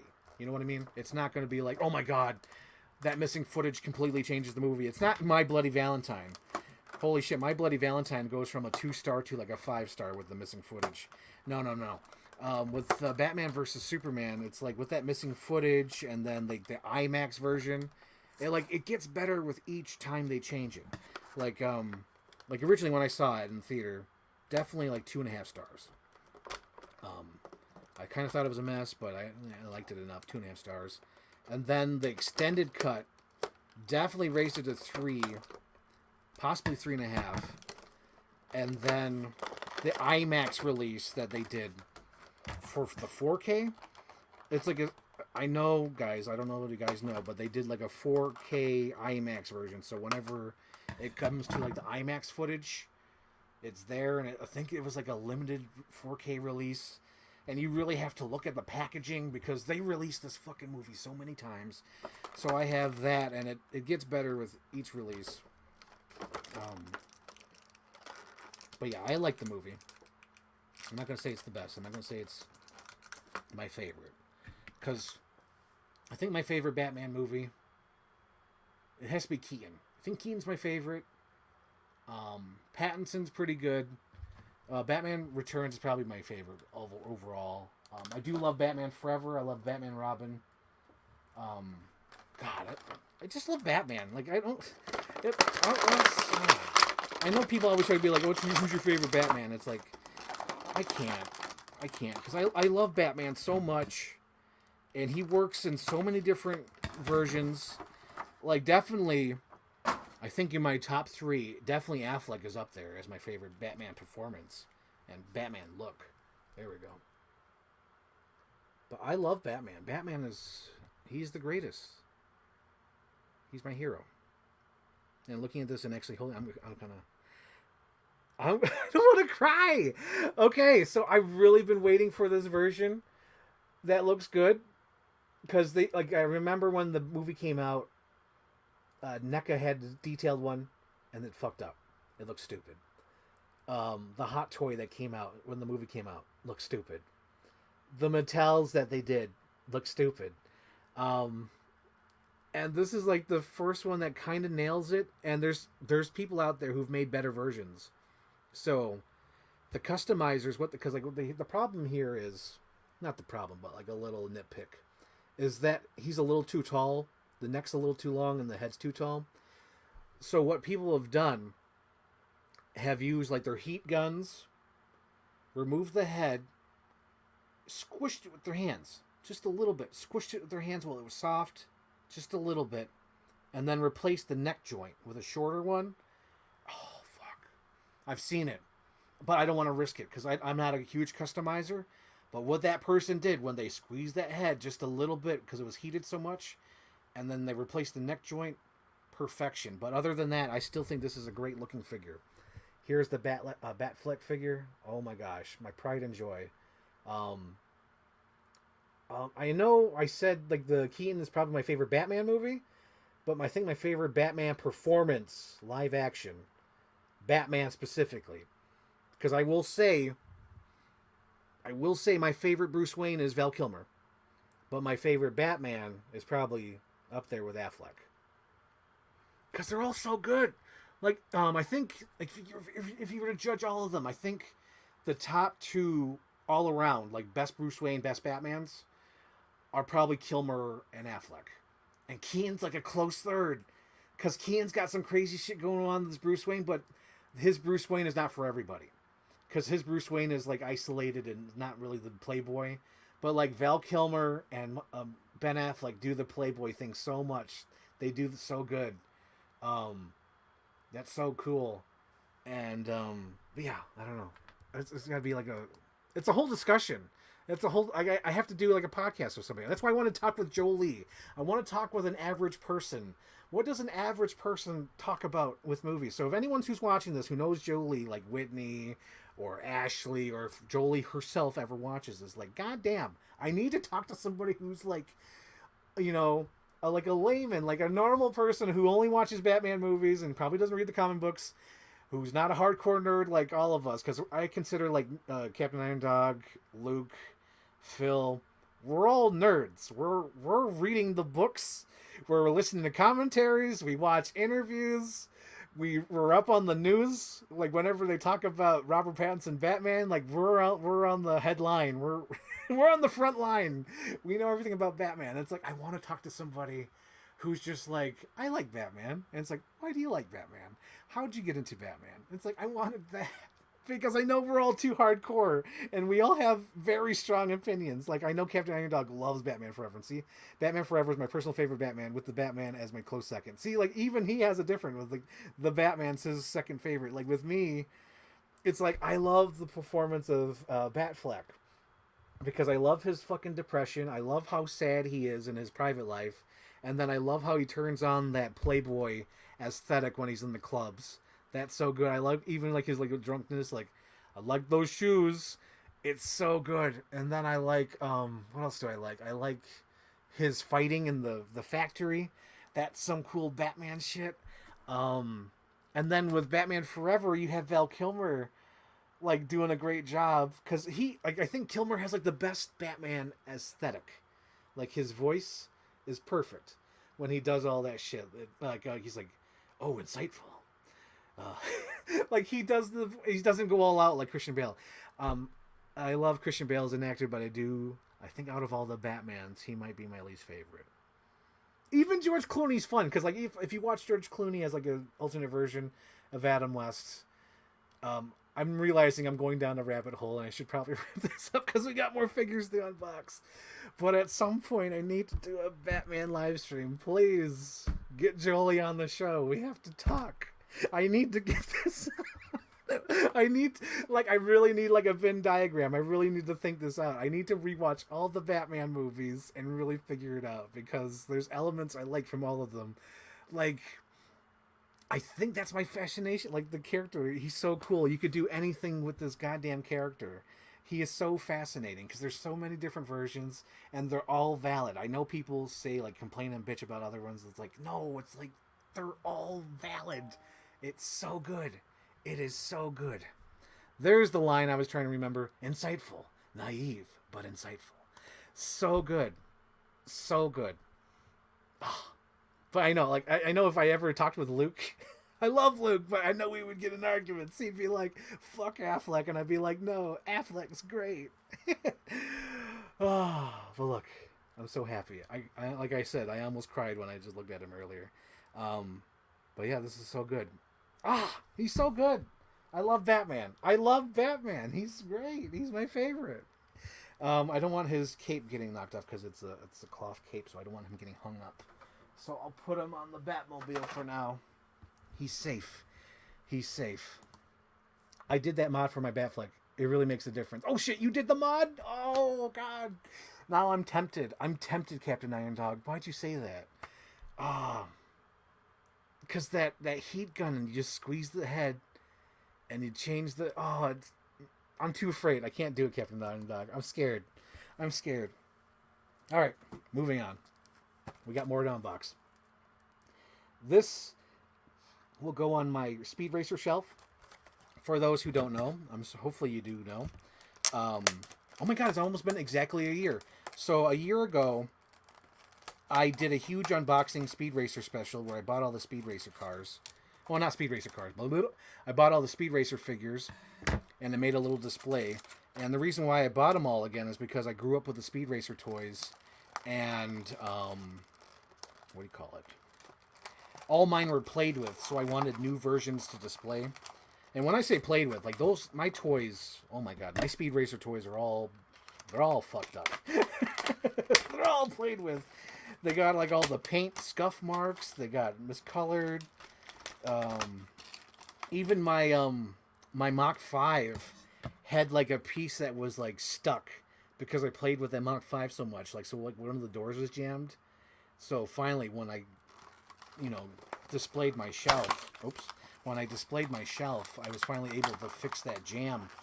But, yeah, I love Speed Racer. I love the aesthetic. I love his little vignettes and storylines. Because it's, oh my god, it's so insane. I like his storylines. So, they never released the Racer X car.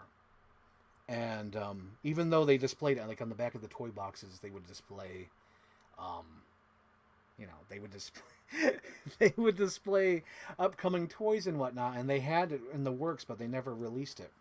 So here he is, the little Racer X car.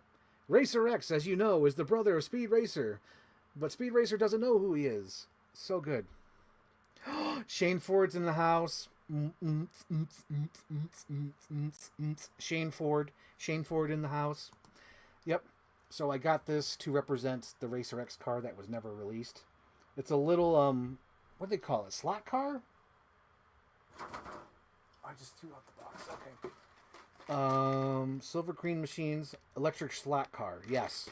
So oh god, another story. So when I went to get this, I've been wanting to get this for a year. And then the other day, we had nothing to do. I'm like, I'll go get that slot car finally. So I went to go get the slot car. This was at Hobby Lobby. And when I was in Hobby Lobby, I was going through the aisles and whatnot. And I find it because they moved it. So I find a worker, and they're all hiding. All the workers are hiding. They're far and few in between. Because nowadays nobody wants to work. And I find a worker. I tell her I need the thing open. She radios, we need the box open in the back. So as I'm going back there, you know me, I do my Christmas cards and all that crap. They got me. I found the alcoholic markers and I picked them up. I was like, you jerks, you got me. So I got my markers. So I'm walking around with the markers. I go to the stock car thing. And there was a nerdy guy, in his 40s, who was returning a little stock car. And he wanted to exchange, and he tried to have a chat with me. And I just wanted to get the hell out of there. I didn't want to chat. I don't want to talk. I'm not into slot cars. I didn't want to explain my whole situation. So I just briefly said, yeah, I'm a Speed Racer fan, and I want to get this. Because he really wanted to talk about, slot cars. But, luckily the worker was there and then, interrupted. As he started to try to have a conversation, she interrupted and said, all right, sir, do you want one of these cars? And I took my time. I'm like, so that's got to go up to the front. She's like, yep, it's got to go up front. I'm like, okay, perfect. I got to ask about something else because I think I had to find something else. But it was perfect. I got out of the conversation. I did not want to talk about slot cars. I didn't give a fuck about slot cars. I just wanted my little Racer X car. And now I have him, and he'll go on the shelf next to Racer X. Boom. Perfect. Perfect. I love it. Okay. What are next? We'll go with this. So, I believe in February, possibly January, because I've been waiting and holding off to do this unboxing. NECA had a vintage sale or warehouse sale. We have old toys in the warehouse and we want to sell them, and we're going to have this sale. And they had the Planet Terror. I was like, holy shit!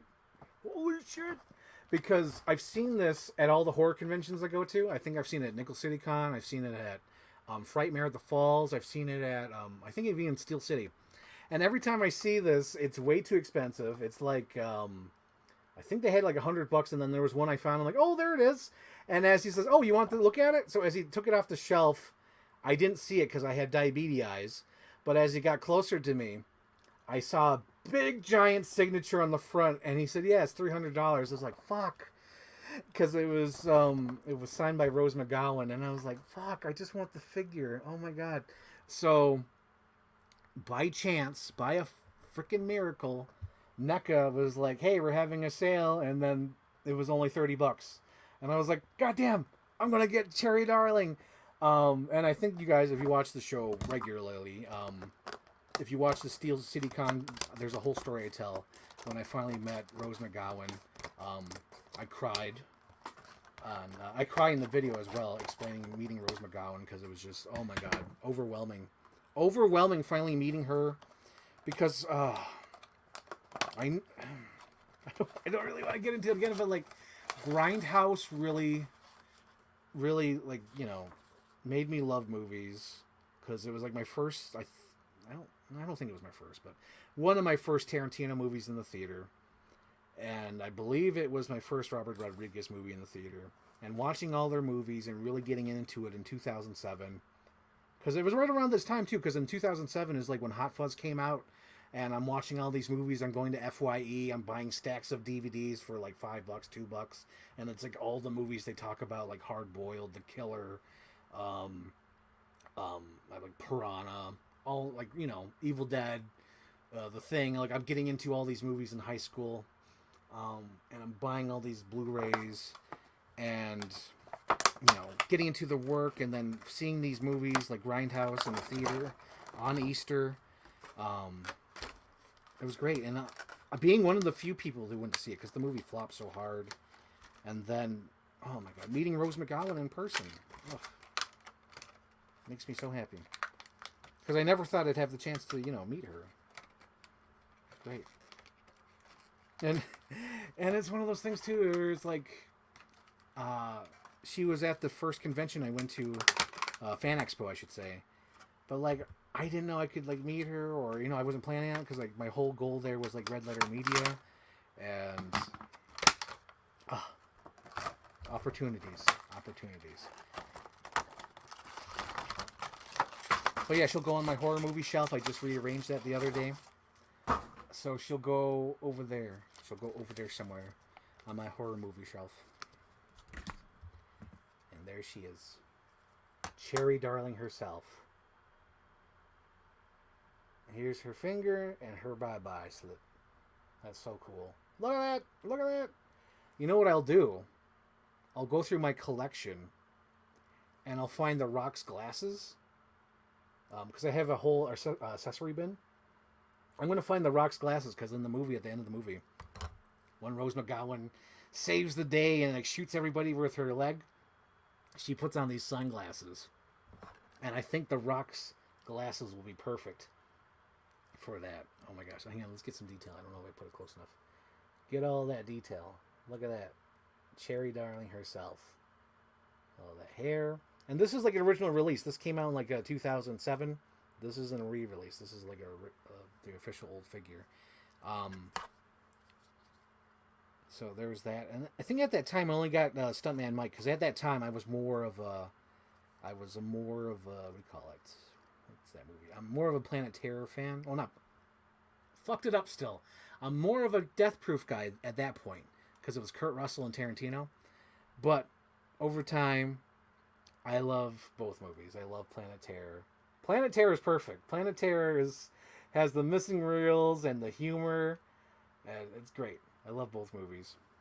Planet Terror and Death Proof. That's so cool. But yeah, I'm lucky. I feel lucky to finally have that figure now. Blessed. Hashtag blessed. Here we go. Pivot your channel into a slot car. Oh, God. No, I'm not going to pivot my channel into a slot car tuber. Do those exist? I'm sure they do. Oh my gosh. The McGowan lore. Yes. 07 was a great year for movies. That too.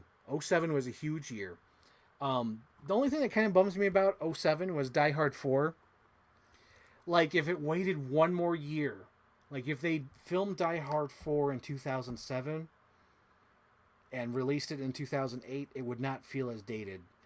Because, oh my God, they were like 1 year too late with Die Hard 4. I should say 1 year too early. 1 year too early. Because that movie feels dated with their flip phones and all that shit. Because the next year, 2007, was the year where the iPhone came out. And if everyone had an iPhone in that movie, it would be okay. It would work better. But it was 1 year too early, so everyone has a fucking flip phone in that movie, and it feels so dated and stupid. But like, man, if they just like waited a year, it would have been on topic. But like, that's the only thing that really dates that movie, because all the fucking flip phones. Really, you think Death Proof's one of his best movies? It's definitely it's up there for me, but like, I love all his movies. I don't even know if I could do a ranking. I really don't know if I could do a ranking. And it depends on like what day I'm watching his movie, and it could be like my favorite movie ever. Like if I watch Reservoir Dogs, that could be my favorite Tarantino movie of that day. If I'm watching Jackie Brown, that could be my favorite Tarantino of the day.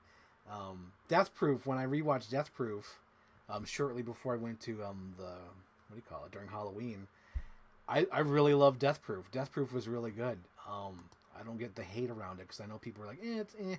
But it's like, nah, Death Proof is good. Death Proof is good. Kevin Smith's best film, Die Hard 4. Hilarious. That or Once Upon a Time in Hollywood. Once Upon a Time in Hollywood is one of my favorite movies, so that's probably automatically favorite Tarantino for movie. Okay, you got me.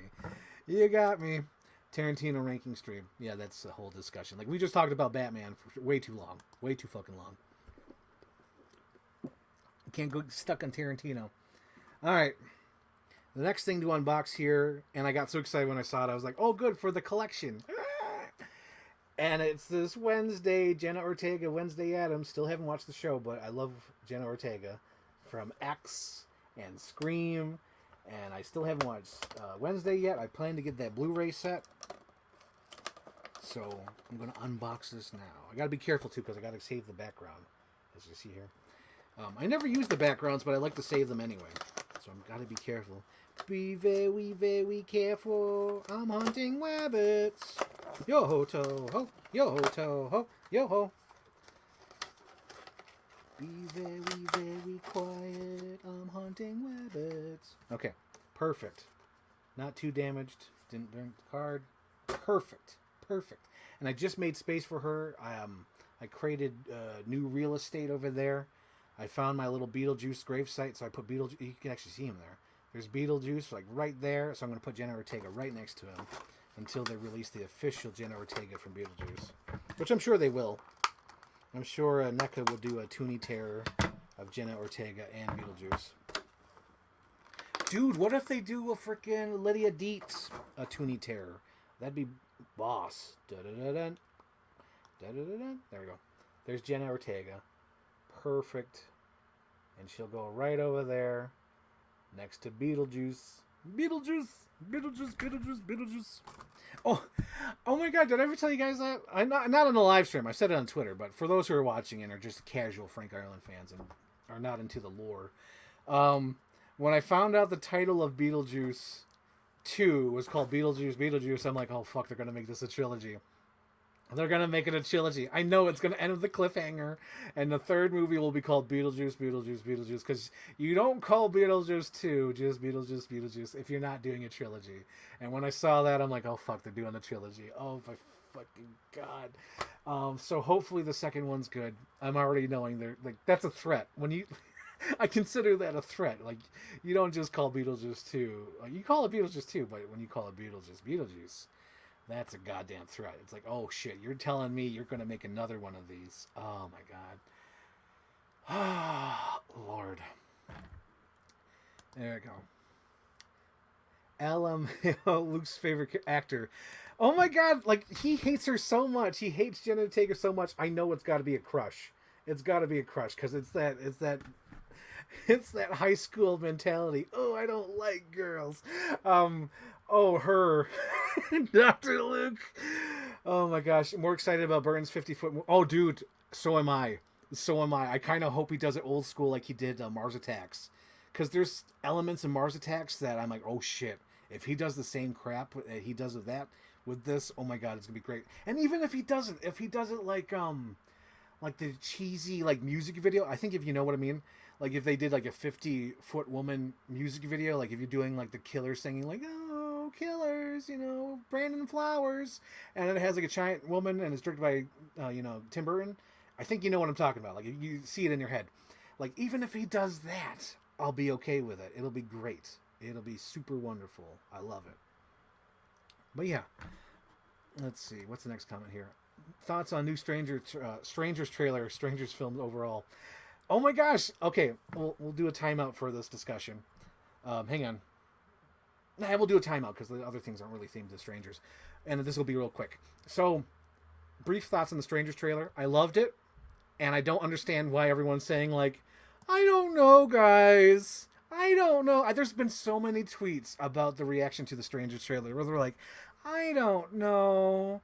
I'm like, what the fuck? It's strangers doing strangers shit. What are you expecting from it? Oh my God. Like, what are you expecting?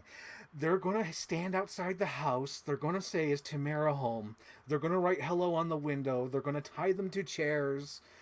I don't understand why people are like, I don't know. It's like, what the fuck are you talking about? What the fuck are you talking about? Oh my gosh, it upsets me. It upsets me because It's like it's like what are your high standards? What are your high standards for the Strangers movie? I don't understand. I don't understand. Oh my gosh. Like, you boil the water, you pour the packet. Jesus Christ. It's the Strangers. We're not fucking making Oppenheimer 2. We're not talking about Star Trek. We're talking about fucking... We're talking about the Strangers. All they need to do is harass the family and say that they're doing it because you were home. That's it. But it cracks me up, though. It cracks me up. Quick question about Toonie Terrors. Do you have the Michael Myers one, the blood splatters and the black suit? Yes. Yes, I do. I showed that on my live stream. It's the only Halloween 2 one I have.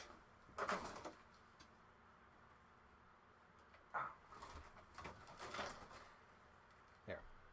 Oh. Yes, I have this one. Because I'm not a huge fan of any Halloween 2 merchandise, because all the Michael Myers I've seen suck. Like... I was crossing my fingers. I was crossing my fingers and hoping that the what do you call it? The Medicom 1/12 scale Halloween 2 figure would look good. Does not look good. Does not look like Michael Myers at all. It's got the puffy face, puffy head. Don't like it. And I don't like the neck of puffy head figure. So the only representation I've seen of Halloween 2, which is like my favorite fucking Halloween movie, but I can't represent it, is this Toonie Terror. And it's here. This is the Toonie Terror that represents my Halloween 2 in my collection, because every Halloween 2 Michael Myers I've seen sucks ass, and this is the only one that's okay, because all it is, it's Michael Myers with the blood eyes, and that's all I need. Well, that's not all I need, but this one looks like Michael Myers, as you can see here. This looks like Michael Myers. The other ones don't look like Michael. They're terrible. They're terrible. I don't like it, but this one works. Let's see. Oh, okay. I saw that one in the blue one at Target earlier. Yes, yes. The reason why I got this one is because, again, you know how you miss out on some things? I missed out...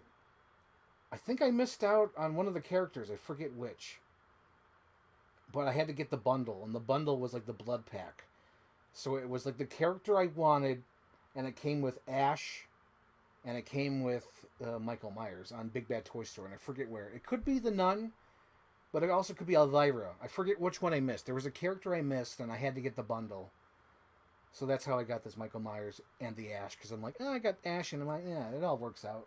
But there was a character I missed. I forget which. But yeah, that's the only Halloween 2 in my representation. Okay, moving on. Moving on. We have the Christian Bale Hong Kong figure. So this is the cool one. I hope they do a regular Bruce Wayne, because all they need to do is like find a suit sculpt and then reuse that suit sculpt for everything. Okay, so we're gonna open up. Hang on, here's the box. Little Hong Kong Batman. Where are the drugs going? We decided together. It's not just you. You're the one pointing the gun, Harvey.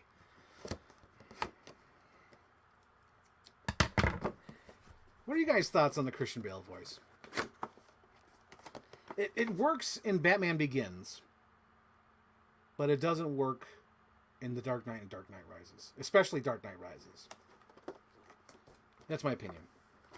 I think it works with the first movie because of the costume design. The costume design, and another figure I'm waiting for. McFarlane, when are you going to do that? When, Chief Willoughby, when are you going to do Batman Begins? The suit design for Batman Begins is probably one of the best Batman suits ever. It's perfect. No notes. There's no notes about that first Batman suit, other than jokingly there needed to be he needed to go to the bathroom easier. That's the thing that kills me. Whenever Christian Bale sees an actor who says, make sure they put a pee hole in the suit, it tells me that he fucking pissed his pants. He must have pissed his fucking pants in that Batman Begins suit. Allegedly. Allegedly. I'm assuming he did. Because he talks about it so often where I'm like, okay, dude, you must have had an accident. You must have had an accident to talk about it that much. For the last 20 years, you tell everybody that, make sure You able to go to the bathroom in the suit? But like, what was I going on about? I was talking about the suits. Oh yeah, the Bale voice. So the Bale voice works for that original suit because it's huge. He looks like a monster, sort of like a hulking figure because the suit is so big and muscular, and the way he poses in the suit makes him look like a creature, like a monster. And it works when he has that voice of like, where were the other drugs going? Crane. It works because he has that suit. It goes with the outfit. But when they changed it to this ugly ass Batman, the Dark Knight Returns, or what the hell is it called? Dark Knight, yeah. The Dark Knight suit. Sure, it's tactical. Sure, it helps him move quicker and agile. But the voice does not work for this suit.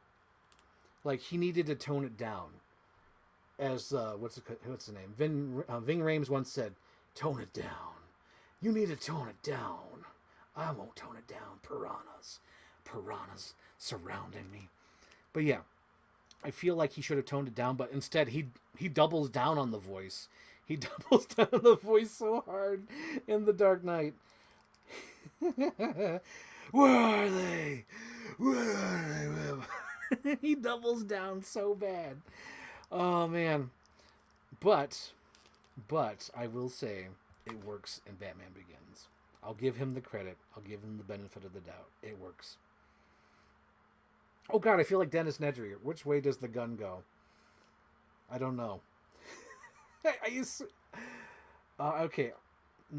No, that's the handle, right? Because he pulls out the handle in the back, so the handle, like, see? Hang on. Holding the figure.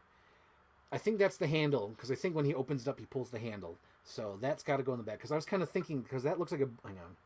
That looks like a butt of a gun. That looks like a butt of a gun, but I think I recall him pulling on the handle. Like, when he opens the gun, it's like that, so. We'll do that, Poscat.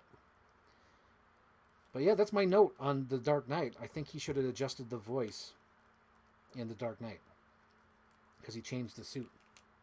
Should have been much more subtle. No pun intended, damn it. Damn it.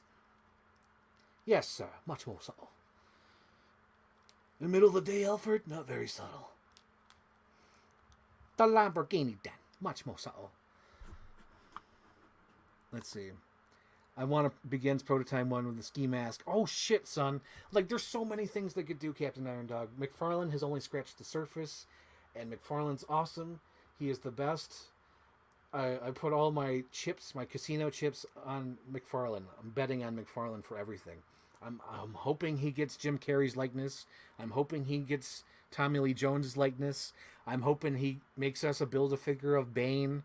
I'm hoping he releases a red suit Poison Ivy. I'm hoping he does the Batman helicopter. Like, I think this dude is a total nerd like us, and he only has certain budget, and he can only do so much at a certain time, but he wants to do it all, and I'm betting all on him. I trust in McFarlane. Like a panther. Yes, I think that's the whole thing. That's the thing. Even called, no, the Batman Forever one is called the Panther suit, correct? Now I'm getting choppy. Maybe it's because I go over 2 hours. That could be it. My camera's like, I can't handle it. You're going over.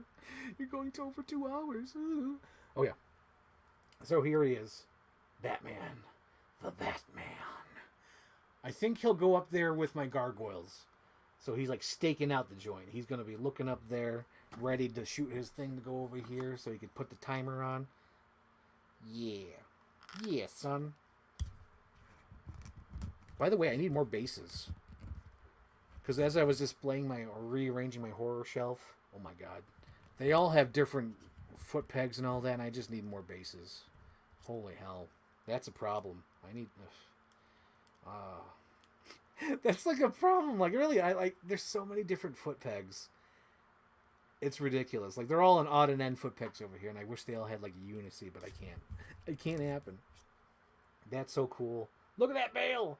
Look at that Christian Bale! She was gonna watch my live stream, Alfred. She said she'd talk about Batman with me, Alfred. She promised.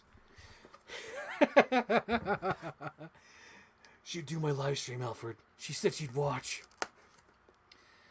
Oh, I'm already jumping ahead. So the next thing I ordered from McFarlane.com was this Catwoman, and I should have just got the bundle pack. I ended up getting him by himself, and I should have just got the bundle pack. I was an idiot. I feel like I would call it Philip Seymour Hoffman. You fucking idiot. I'm an idiot. I should have got the double pack bundle, but I didn't. So anyway, here's the Catwoman with the Bat Pod. I'm so excited about this. This is great.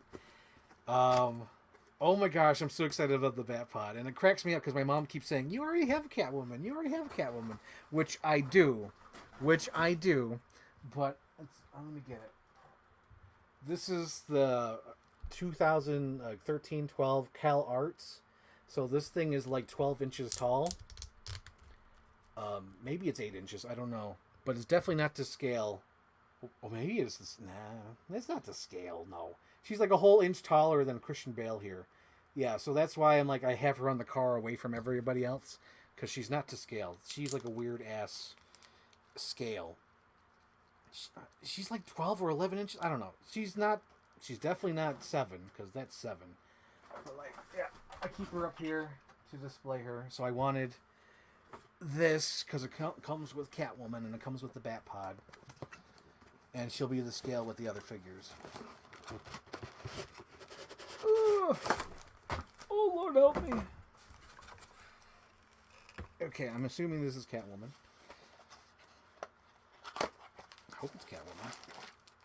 There's Catwoman. Oh, she comes with some parts. Some accessory is required. Assembly is required. Oh my god. Can't believe I just bundled that up. Idiot. Freaking idiot. Some assembly is required. Oh, she does have the same gloss, though. Ooh,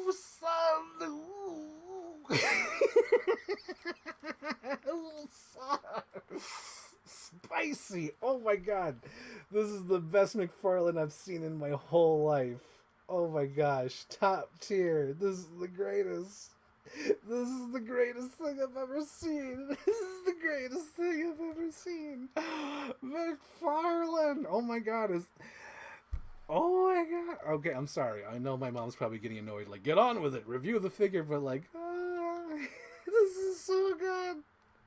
This is so good. Holy shit. Look at this. Oh, hang on. You guys need to see. This is ridiculous. Oh my gosh. Is it even around me anymore? I used to have this little thing. There it is. Okay, hang on. Give me a second, Postcat. Oh, shit. Where is it? I need like a flat color so you could see all the details. Oh my god. It used to be here. Now it's gone. Oh, here we go. I could use this. This works. This works. Okay. That is so good. Look at that. Look at all the detail. That is fantastic, and it's got the gloss for the boots. She's got the boots and the fur. Looking at her, she hit the floor. Next thing you know, she goes low, low, low. Oh my gosh. This is fucking awesome. This is awesome. Oh my gosh. So good. Wow. Bravo, McFarlane. Bravo. Bravo. Oh my god, McFarlane is my goddamn hero. Like, I hope there's kids out there looking at him in his videos when he says, Todd McFarlane here, I got the figures, I got the bat. I hope when kids see that, they're like, I want to grow up to be like McFarlane. Oh yeah, by the way, guys, I pre-ordered the McFarlane double pack with Spawn. Because I need McFarlane in my collection. He's my hero. I know people are like, I'm done with McFarlane toys. Like, no. I'm all in. All in for McFarlane. He's the greatest. He's my hero. More people should be more like him. I shouldn't say that. I have no idea what his character is. I know 10 years from now he'll do something and they'll use this video against me. They used my video against me. Let's see. So that's the front. And then these go on. How do they go on? I'm lost.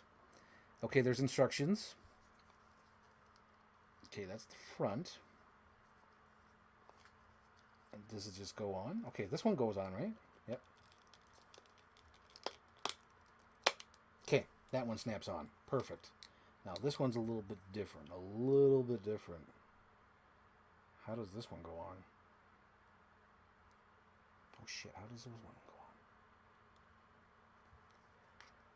on? Okay, how do I figure this out?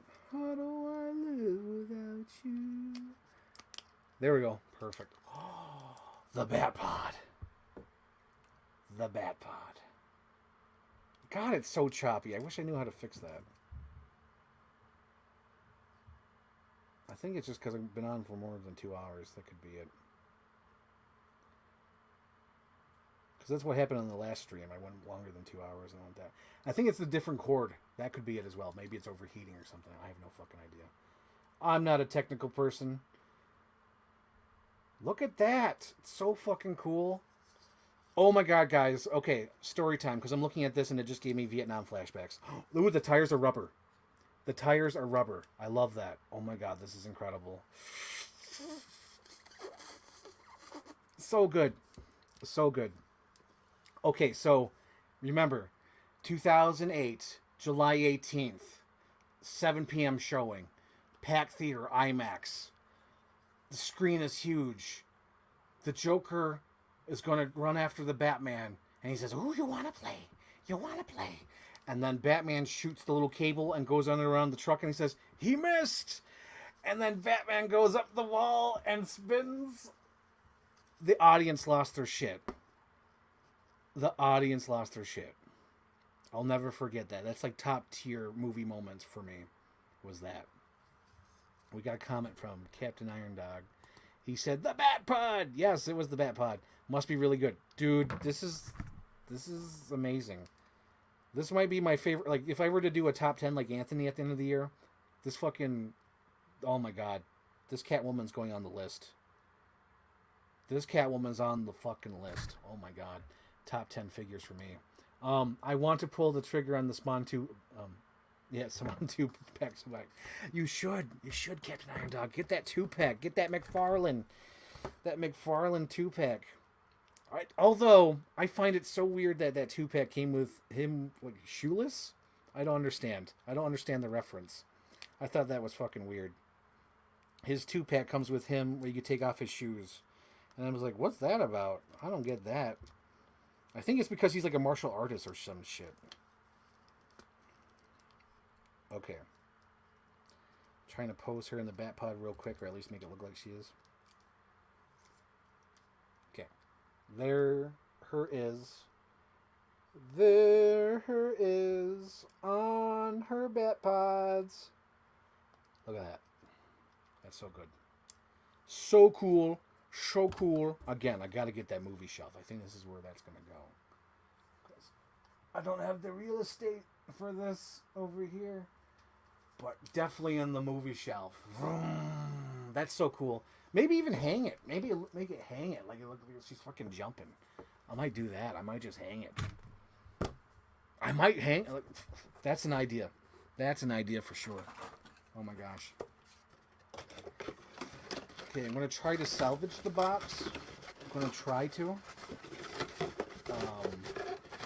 Hopefully. Because what I do with the vehicles, I try to save the boxes as much as possible. Oh, there it is. Oh my gosh. I remember there was a big giant controversy with the Batman 89 Batmobile. It did not come with the collector card. So now I've been noticing that the vehicles I get now has a collector card now. Alright, there it is. But yeah, that's cool. I'm going to try to salvage the box. Try to. Because if anything happens to me and my sister or mom or Anthony or my nephews have to resell this, I want them to be able to put everything back as much as possible and flip it if they need to. Alright. Don't wreck the box. Don't wreck the box. Yeah, definitely for these huge collectibles. I want to keep the boxes for them. But like anything else, like, nah. Fuck it. Oh my gosh. Okay, what do we got? I'll do this one next because it's smaller. So the other day, Amazon was having a sale and they had a fucking... So, I don't even know, like, go back a year ago. So like a year ago, think exactly a year ago, because I was talking with Anthony on my live stream, and Ray was there, and I asked about the fucking Jurassic Park, like Jurassic Park 3 toys. And Ray still said she hadn't got it. She still had it on pre-order from Amazon, and that was a year ago. Legitimately a year ago. And the Jurassic Park 3 set, I think, was like maybe $20-$30. Where I was like, maybe. But like I missed out on the pre-order, and like the pre-orders lasted so long. Because I think the pre-order was like, at that point, like months. Months. Because I think they announced the thing like in July or some shit. Oh, that's fucking weird. What is this? Is this how it's displayed? Okay, well, this is weird. Okay, so there's that. So that's a year ago. Toy hasn't been released. I assume it's sold out or still stuck in pre-order hell, because like they literally announced it like a year or two, like 2 years ago at this point. Because a year ago it was still in pre-order. So last week they have it on sale for like $8-10, whatever, cheap. So I get it. And I'm opening it now, and this is definitely one of those weird ass like exclusives. Because Captain Iron Dog, if you do order this at some point, wait, I think you said you already had it. I think you said you should have waited. But like this box is so fucking weird. It's like an inside out box, and then like I thought this was the box. Like, hang on, look at that. I thought that was a box, but it's not. It's just a cover sheet. So like I have to keep this whole box, and it's like, this is weird. So, for those out there who don't know, this is, this is for the 30th anniversary. Jurassic Park 30 years. Okay. So, this is an Amazon exclusive. Oh my god. Again, I feel like I'm really too excited about this.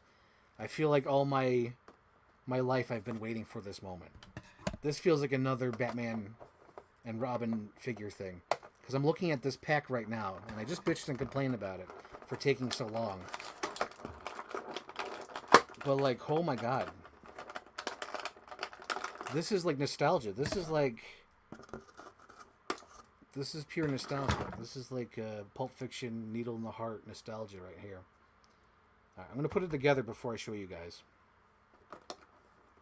So what this set is a Jurassic Park 3 set. Amazon exclusive. It's another Dr. Grant. They've released so many of these goddamn Dr. Grants. But this one's important and has rights because this is a Jurassic Park 3 toy. I believe it's one of their first. I know they had the Spinosaurus, but I think this is like the first actual like Jurassic Park 3 thing. Because, you know, they just do dinosaurs all the time. But I think this is like the first one. Maybe not, because they did do those Velociraptors, I think. I think they did one of them for the Amber collection. And possibly the Hammond collection. I'm not sure.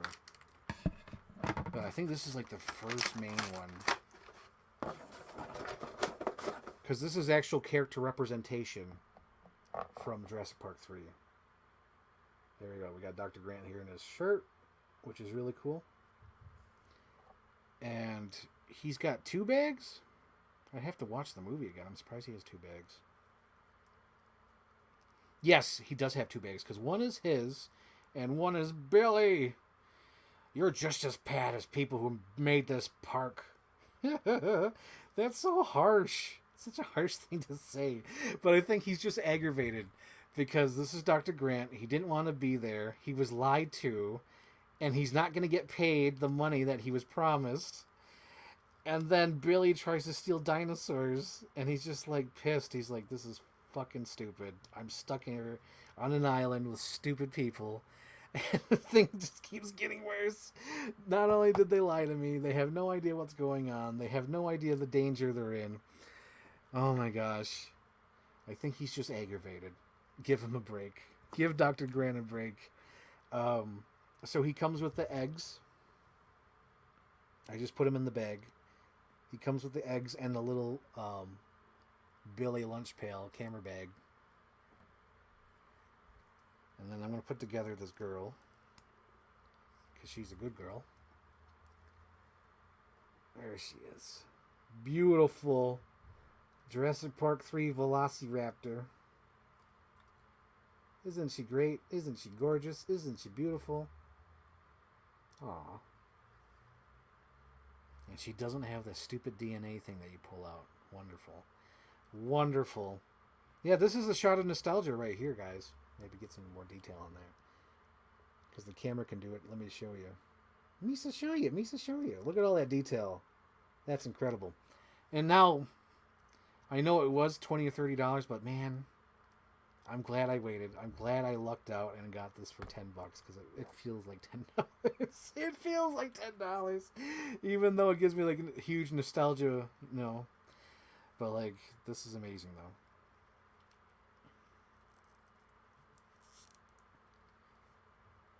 Dude, could you imagine if like Hasbro like smartened up and was like, hey, how about we do nostalgia Attack of the Clones toys, you know? But they don't. Oh, this is so cool. You're just as bad as people made this island. Wonderful. Wonderful. Let's see. I remember that the front wheel roll. Yes, that was so cool. I already have it. Yep. Give me Billy. Dang it. Yes, we need a Billy toy. For those who don't know, Billy was the amazing hero from Jurassic Park 3. Here's the box again. I don't think I held it up long enough. I gotta keep this whole box though. This is weird. I don't like this box. I don't know what the hell they were thinking with this one. The Jurassic Park crew, whoever is in charge of Jurassic Park, don't know what the hell they're doing. They need somebody from WWE because that WrestleMania 10 box is so much cooler than whatever the fuck this is. Because the box looks like this on the outside. Like, what is that? You don't want that displayed or seen. And then you open it up and it looks like this. I don't know what the fuck they're thinking. Oh my god, get someone from WWE. Oh man. Anyway. What was I speaking? Oh, I forgot to put that in there. I knew there was something I forgot.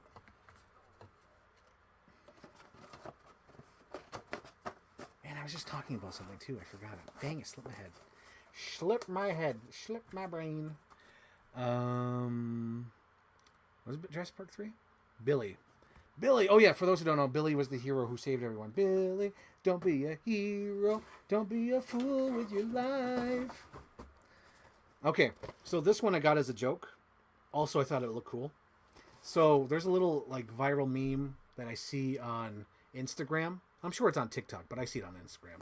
So there's a girl, and she's like, you know why he's not texting you right now? And it's supposed to be like, oh my god, the guy's cheating on you or whatever. But people made it into like a funny meme. So the girl's like, do you know why he's not texting you?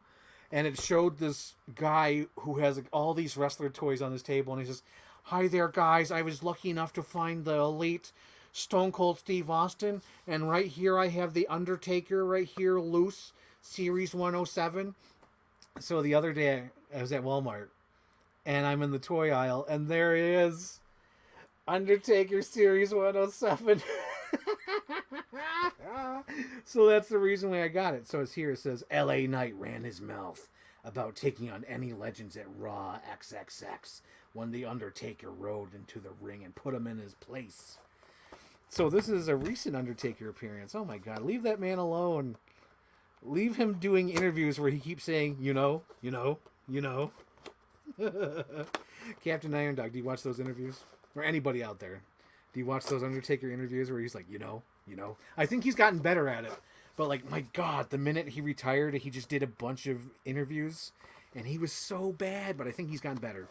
I hope he's gotten better. Because Oh my gosh. This is so cool. This is a real figure. This actually exists. It's not just an Instagram meme. Hello, I'm here, and I got the Stone Cold Steve Austin loose, and I got the Series 107 Undertaker. Oh my gosh. I love this figure so much, I kind of just want to take him to work and put him on my desk.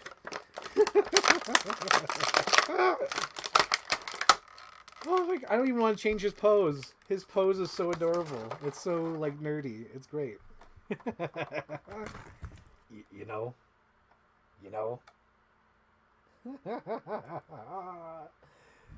I got my Series 107 Undertaker. Oh my god, that's wonderful. I love it. I absolutely love it.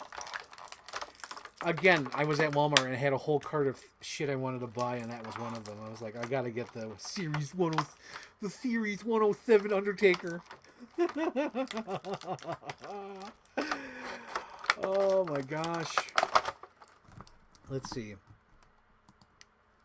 How much do you want to bet Billy is going to be in one of those Dino combo packs with a pterodactyl?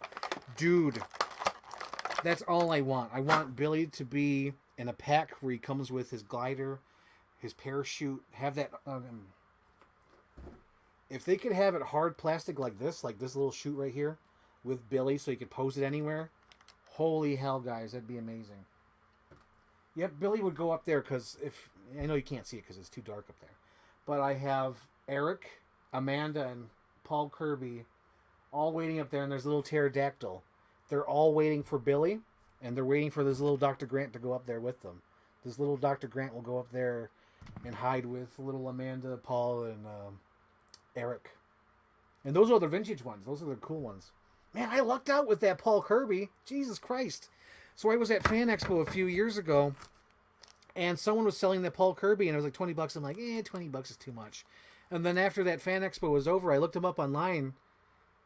He's like $70, maybe $100. I was like, holy shit, he's only $20? And I forget if I had to wait a whole year to find him or I bought him the next day.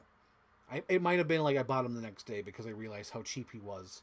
Because I got a steal. That table had no idea how much he was worth. Because on eBay, holy shit, he was expensive. But yeah, I'm glad I have that Paul Kirby. Oh yeah, I just want to say before I move on, a little note. That Catwoman I opened, the Anne Hathaway one, does not come with the necklace. It just comes with an extra pair of hands and a base. So, there's that. Okay, I unboxed my Undertaker 107. Okay. We're almost done. We got like 4 more people. Oh, wait, shit, we got 5. Fuck.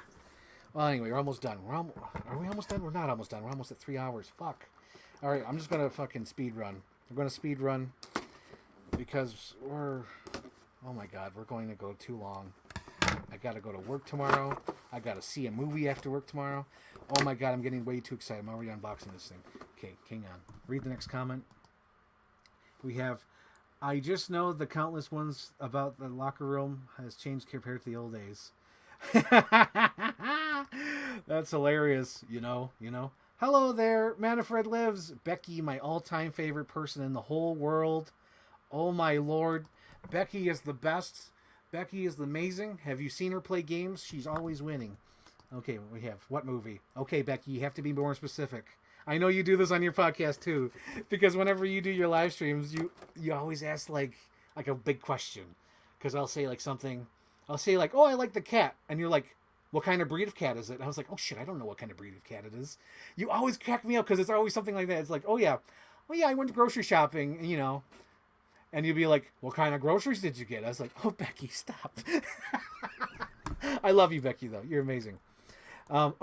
The movie tomorrow night. Okay, tomorrow night is the mystery movie night, so I don't know what movie it's going to be. I don't know, Becky. It's a mystery movie. And Becky, I don't remember. I'm like you. I don't remember what I said 30 seconds ago, so you have to be specific when you ask me something. You have to be like Captain Iron Dog here. Like when he says something like this, I just know the countless ones about the locker room. This is very specific. I know he's talking about my Undertaker 107. But when you say, like, what movie? Holy hell. I could be talking about a movie. I could have made a reference. I could be talking about the toy right now. So you got to be specific. Anyway, since I'm going super long, I bought this the other day. I nerded out. I geeked out. I'm glad I bought it because the next day they're all gone. And I don't think they sold them. I have no idea. These will probably end up at Ollie's in, like, 3 years. So I wanted to get these. This year is the 25th anniversary? I think it's the 25th anniversary of Star Wars, The Phantom Menace. As a kid, I had the Sebulba one, but like this one is a bit smaller than that one because I think the Sebulba one was like this big. I genuinely, I think it was like this big. This one looks like it's like half its size. But for sure, I'm going to be displaying it up here because right up here, I have DeLorean, I have Gwen Stacy from Spider-Verse, and I have a pterodactyl up here. And I want to have the pod racers over here hanging. It's going to be glorious. It's going to be beautiful. Let's see. I'm not a specific person. I'm doable. Becky, that's what she said. Okay. Becky always says that on her live streams. Okay. It's Skywalker. Yes. Dude, I'm so nostalgic for Phantom Menace. It's redonkulous. Another shot at the heart of adrenaline, of nostalgia. So I definitely... No, that's probably a lie. What I think I'm planning to do, because I was going to say, I'm not going to put the little minifigs in there, but I think my plan is to ruin these figures. I'm going to super glue or gorilla glue the little minifigures inside it, because I have no reason to take them out. I have absolutely no reason... Oh God. I have absolutely no reason to display them without it. Thank God. Oh my God. Why would they do that? Why the hell would they do that? Okay, so these things are like very fragile. I thought I just broke it, but thank God these are like little ball joints. But like, holy hell, what the hell? Okay, so these came loose. So if you do end up getting these, which I doubt you will, those came loose like right off the thing, and I thought I broke it for a second there, but likely they're ball joints. But holy hell, that was a scary 2 seconds. I'm going to hang them like this from the bottom of my little shelf here, so it looks like they're flying. But yeah, I'm definitely going to gorilla glue the minifigs, and I've lost the minifigs now. There's so much plastic around me. I don't know where they went. Oh shit, where'd they go?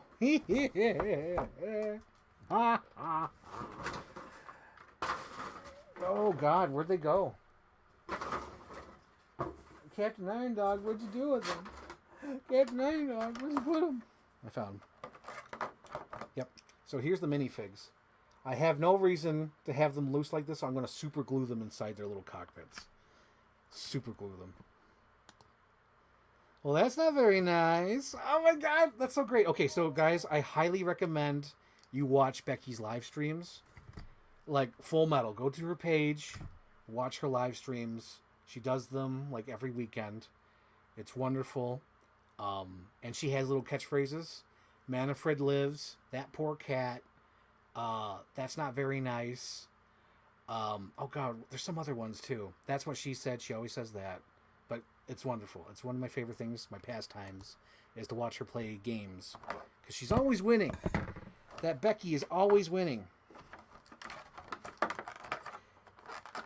So I got these little Phantom Menace pod racers, and I have so much nostalgia for those fucking pod, especially this, just because as I said before, I was a kid and I had this, but like this is like literally half the size of what it was, because I think it was like a little bit bigger, but that's cool. And here's a little, it's Skywalker. Oh man, there we go. Boom, boom. I appreciate the shout. Becky, you're amazing. Becky, you're amazing. I think I've mentioned you like on every live stream. I shit you not. I think at least once you come up. Okay, moving on. Well, not from you. I'm moving on from the next figure. I just realized how bad that sounded. No, Becky, you're amazing. You're the best. I try to listen to your show. Yesterday, I was rearranging some things because there was things I had to change in the horror movie section, and then I was adjusting the tuning tiers because I knew I had some characters coming from here, and I was putting up the Spider-Man figures, and I was putting up the Spider-Man figures here. And I was just listening to your show. That's when you said, Frank, you didn't respond to me. And I said, well, Becky, you said I was busy. And you're like, I know I said you were busy, but you didn't say you were busy. I know I said it, but you didn't say it. Which just cracks me up. But yeah, that's what I was doing here yesterday, Becky. I was putting up Venom. I was putting up Andrew Garfield. I was rearranging these people. And I was just like listening to you play and asking people like, what'd you have for dinner? What kind of dinner? How long did you guys eat? Do you like the music? Why don't you like the music? And then I like every so often you're like, did you see anything back there? Did I miss anything? And meanwhile, like you're in the other realm, you're on the phone charge and I'm just listening to you and I just love that. Where are you guys? Did you see anything? Why didn't you tell me? For those who don't know, she's been... Oh, fuck, I just lost that. Okay. I didn't even show you what I'm opening. I'm opening up this Black Widow thing. I'm sorry, I completely lost it. I've been talking about Becky this whole time. So I just lost one of her guns. It just popped on the floor, so I'll find it at some point. The floor is white, and this is a little black plastic gun. But anyway, yesterday I'm listening to Becky's stream, and she's so good. So anyway, she's been playing Final Fantasy. She played, I think it was Final Fantasy 16. I don't remember. It was the one with the pirate ship, and there was a villain called Sin, and I think a character was like called Faith. It was like very on the nose, and they had to use Faith to go against Sin. And then there was like a guy who was called, oh yeah, he was called Sin, and like he became like a devil man, and then like they were crying, and then there was like flashbacks, and apparently like the main character dies, but like the game still goes on, or something. I don't know. I don't understand Final Fantasy. And then what's the other thing that happens? Oh yeah, so like that cracks me up. So like Becky will be playing, right? And the thing that cracks me up is that in old games, they would be very easy. They would literally design the game where it would lead you to the next level. It would lead you to where you had to go. It would tell you exactly where to go because that's where the villains kept popping up. And there'd be like little things that show you on the map of where you're going. But like these new Final Fantasy games, which I don't understand, are so open world to the point that the game player gets lost. And it cracks me up because the first time I watched Becky, I think one of the first live streams I watched Becky, she was this pirate man, and she was on this pirate boat, and this pirate boat is like big as a fucking football field. It's unrealistic. It's on the ocean. There's like waves going everywhere. And Becky gets lost for like 15 minutes, has no fucking idea where she's going. She thinks she's got to go over here. She thinks she's got to jump over here. She's walking around the boat, and then like finally at like minute 15, minute 10, I don't know, maybe I'm exaggerating, but like she finally finds this little doorway that she has to go down, and there's the rest of the game, and then it leads up to the next place where she has to go. And like it's not only Final Fantasy 16, it happens with every Final Fantasy that's not the old ones, because she plays Final Fantasy 10, and that's perfect. It's like old school. It looks like a goddamn like arcade game. I love it. It looks like, you know, you put quarters at Chuck E. Cheese, and it's got the cool looks, and it's got that repetitive music. And when you play Final Fantasy X, it tells you where you have to go. The gameplay leads you where you have to go. And these new Final Fantasy games are so like open world, ridiculous. It's dumb. Like there's a point in the game where Becky was like fighting somebody, and she glitched out. Her character glitched out, and she fell. And she ended up where she had to go, but she glitched. And she had no idea that's where she had to go, but that since the game glitched, she fell to right where she had to go. And I was like, oh my God. Like, how would you know that you had not to go up there, but you had to go to the lower level that's underneath all the things? It's so ridiculous. Oh my gosh. But yeah, she's playing these games where she's like riding these bird monsters, and she's lost. The whole world is so open world, and I don't understand because there's nothing there. It's not like you're interacting with characters. There's no buildings. It's just like vast nothingness. I think they're trying to compete with like Red Dead Redemption or something, but like she's like riding these little turkey birds, and she's playing with like these little things that look like stuffed animals, and she's lost. And she's like asking, like she's like desperate. She's like asking us viewers like to help her out. And I'm like, I can't help you out because I have no idea what's going on. But yeah, it's like I'm not even a gamer, but I know the rules of games and how they should be designed, and I don't understand what they're doing with these Final Fantasy games. I love that. I love that. Oh my gosh. See, Becky's laughing. I'm literally laughing my ass off. Like seriously, like these are the issues that need to be fixed with those games. Like it's so open world, it's nonsense. It doesn't need to be that open world. Like I think they're really trying to compete with like Grand Theft Auto or something, and they don't need to. They just need to be fucking simple games. You're just an anime character walking around with an anime girl, fighting stuffed animals, riding turkey birds. You don't need to be lost in the fucking Montana desert for 6 hours. I don't understand. I don't understand. Okay, you sound crazy, Frank. Have you seen these Final Fantasy games? Have you seen these games? Oh my gosh, I'm watching her gameplay and I have no idea what these games are about. Like yesterday, like literally, like there's a part of the game where like this anime character with all these like spiky points in his hair, and he has like this huge sword, and he has like these little gang of people, and they have to play like little games, like Pokemon creatures that look like little white stuffed animals. And I'm like, oh my god, Becky, Becky, what are you doing? Oh my gosh! All right, moving on. This is the Scarlett Johansson figure. I got this because this is probably the best Scarlett Johansson figure they've done. I love the likeness. The likeness is insane. Mattel really hit the ball out of the park with this one. Maybe it'll focus at some point. Let's see. Maybe it's too dark. Yeah, I like how it's either too dark or too light. There we go. Stop spinning. Okay. There we go. That Scarlett Johansson likeness. A plus. A plus. Oh my god. Virgil, I'm not starting over. Hopefully you were here about my rant. Oh my god, that is so Becky. That does look close to Scarlett Johansson. Oh my gosh, you should hear Becky on her live streams. It's so great.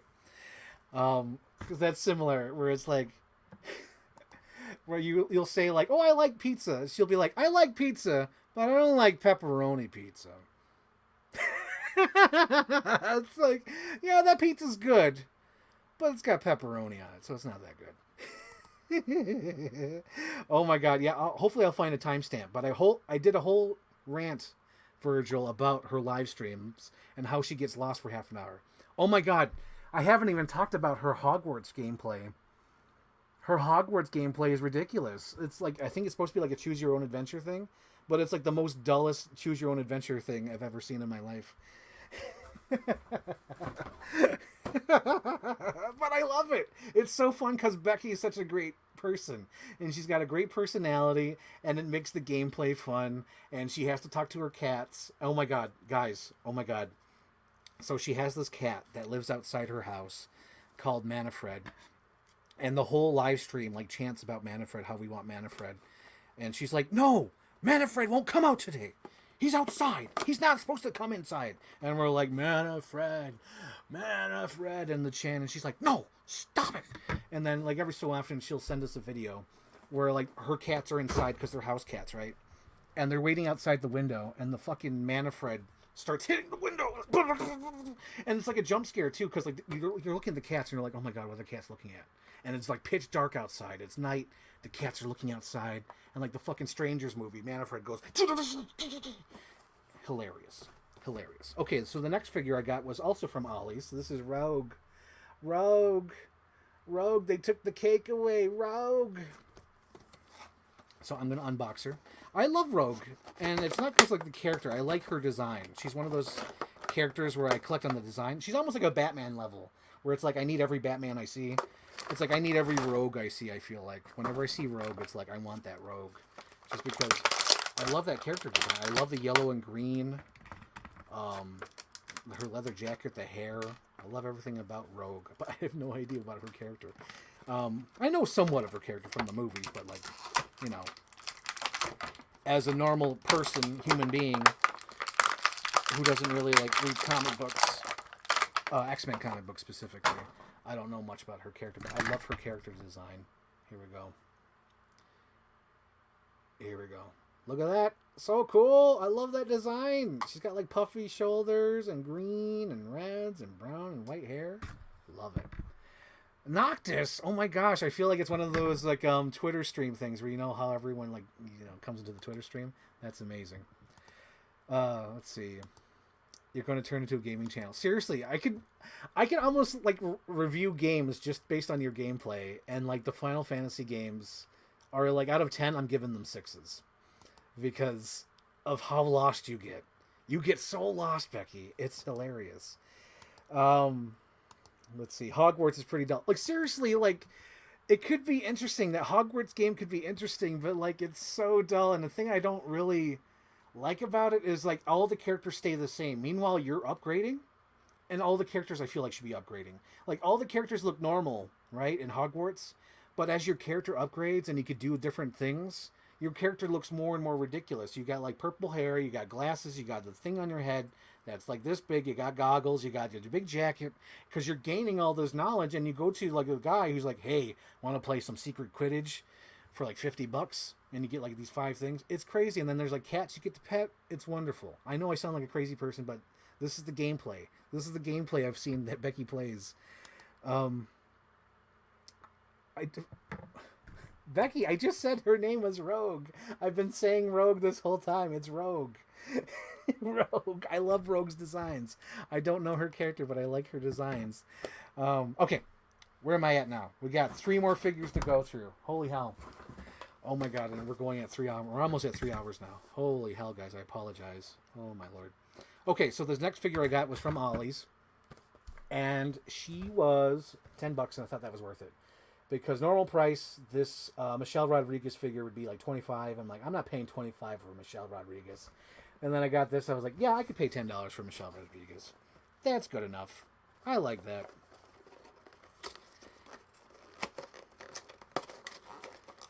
Okay, what else was I talking about? Oh, yeah, so on Becky's live streams, there's Manfred. And then the cat's poop. Well, actually, the cat didn't poop. The cat pooped in the box. But then there were some poop residuals. And then it started getting everywhere. And Becky was like, stop! Stop! And then she's like, I have to go! And then it's like silent, and her little character's like on the screen. You know, like this. For a while. And then she's like, I'm back. There's cat poop. There's cat poop everywhere. And we're all cracking up. And she's like, stop laughing! And we're like, that poor cat. She's like, is that poor Becky? How dare you? It's wonderful. She doesn't sound like that. I'm making it sound funnier. Okay. Becky sounds much sweeter. Oh, that happened yesterday. Oh my god. Becky was complaining about the little stuffed animals. Because the little stuffed animals sound like little generic, like, you know, voice. It just sounds like, hi, we're the stuffed animals, and we want you to help us. And Becky's like, I don't know, like, you know. And like the whole chat was like, they sound fine. They sound like stuffed animals. They sound like how a stuffed animal would sound like. And Becky's like, I don't know. It sounds a little bit lazy to me. And meanwhile, it's like this little cute, adorable thing with black eyes. Looks like a little floating koala teddy bear. And Becky's like, I don't know. She reminds me sort of like my sister Rachel. I think my sister Rachel would be like that. You'd be like, oh yeah, it's a fun game. And Rachel would be like, I don't know. Here we go. Michelle Rodriguez. There she is. Here she comes to save the day. The likeness I give, yeah, the likeness is okay. And not only that, but I'm not happy with the colors on here. Like, she has like different flesh tones. Like, her arms look like different flesh. Like, I think you can even see it through the camera. Like, her head and neck. Hang on, let's flip this around. That's too much light. Come on, flip it around. There we go. Like, I feel like there's like different skin tones going on here, and they don't quite match. And the likeness is probably like a 4. Like, if Scarlett Johansson here is probably like an 8 or 9.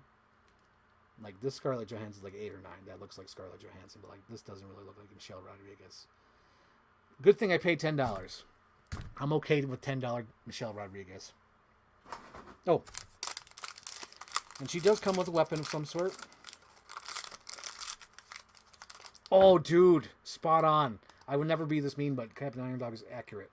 Looks like the Scorpion King Rock with the head sculpt. God damn, that's mean. God damn, that's mean, but it's accurate. Holy shit. You're accurate. Oh my gosh. Because Metal is a monster. She's not a monster. Oh my god, that's so rude. That's not very nice. No, wait, you have to say the full phrase. But that's not very nice. There you go. You have to put the but in there. You can't just say that's not very nice. You have to say, but that's not very nice. You have to quote it correct. Oh my gosh. The Moogles. Oh, that's right. That cracked me up, Becky. Oh my god, because I'm in the other room. I can't see what you're doing, right? Because I'm in my collector room. I'm putting things together, and I'm hearing Becky going like, no, it's the Moogles. I gotta play against the Moogles. The Moogles don't look like the Mogwais. The Mogwai don't look like the Moogles. And I'm like cracking up in here. I'm like, what the fuck is she talking about? I'm playing against the Moogles and Kaiju and Hiju. I was like, oh my god, this is hilarious. I can't see Becky, but I can hear Becky, and that's just amazing. I'm just the one that gets to say it. Exactly. You can say it, but I won't say it. Oh my god, of course Becky was saying it. I was thinking the same thing, Captain Iron Dog. Oh my gosh. I was gonna say something about. I know Becky would be so complaining. She'd be like, I'd be like, oh my god, isn't this Undertaker so cool? And she'd be like, well, you know, in real life, the shirt wouldn't look like that. Oh my gosh, I love Becky so much, but it just cracked me up yesterday being in here and not seeing what she was doing. And she's like, I gotta play against the Moogles, and the Moogles don't sound like the Mogwais. Remember what the Mogwais sound like in the video game? I was like, oh my god, this is great.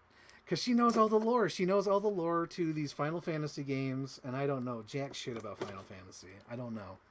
I love it. I'm learning through her. I'm learning through her about these things. So the next figure I got, hang on, let me get the comment off. Let's see. Damn, that collection is a badass behind you. Oh yeah, this is years of collecting. Let's see. I didn't want to be mean about your hobby. Oh jeez. You're so mean, Becky. Why? I'm kidding, Becky. Oh my gosh. Anyway, so the next thing I got was the CM Punk. This Walmart exclusive CM Punk. I got it because I've been saying, like, I'm going to wait for the ultimate CM Punk. I'm going to wait for the figure that looks most like CM Punk. I'm going to wait. Hold on, I'm going to wait.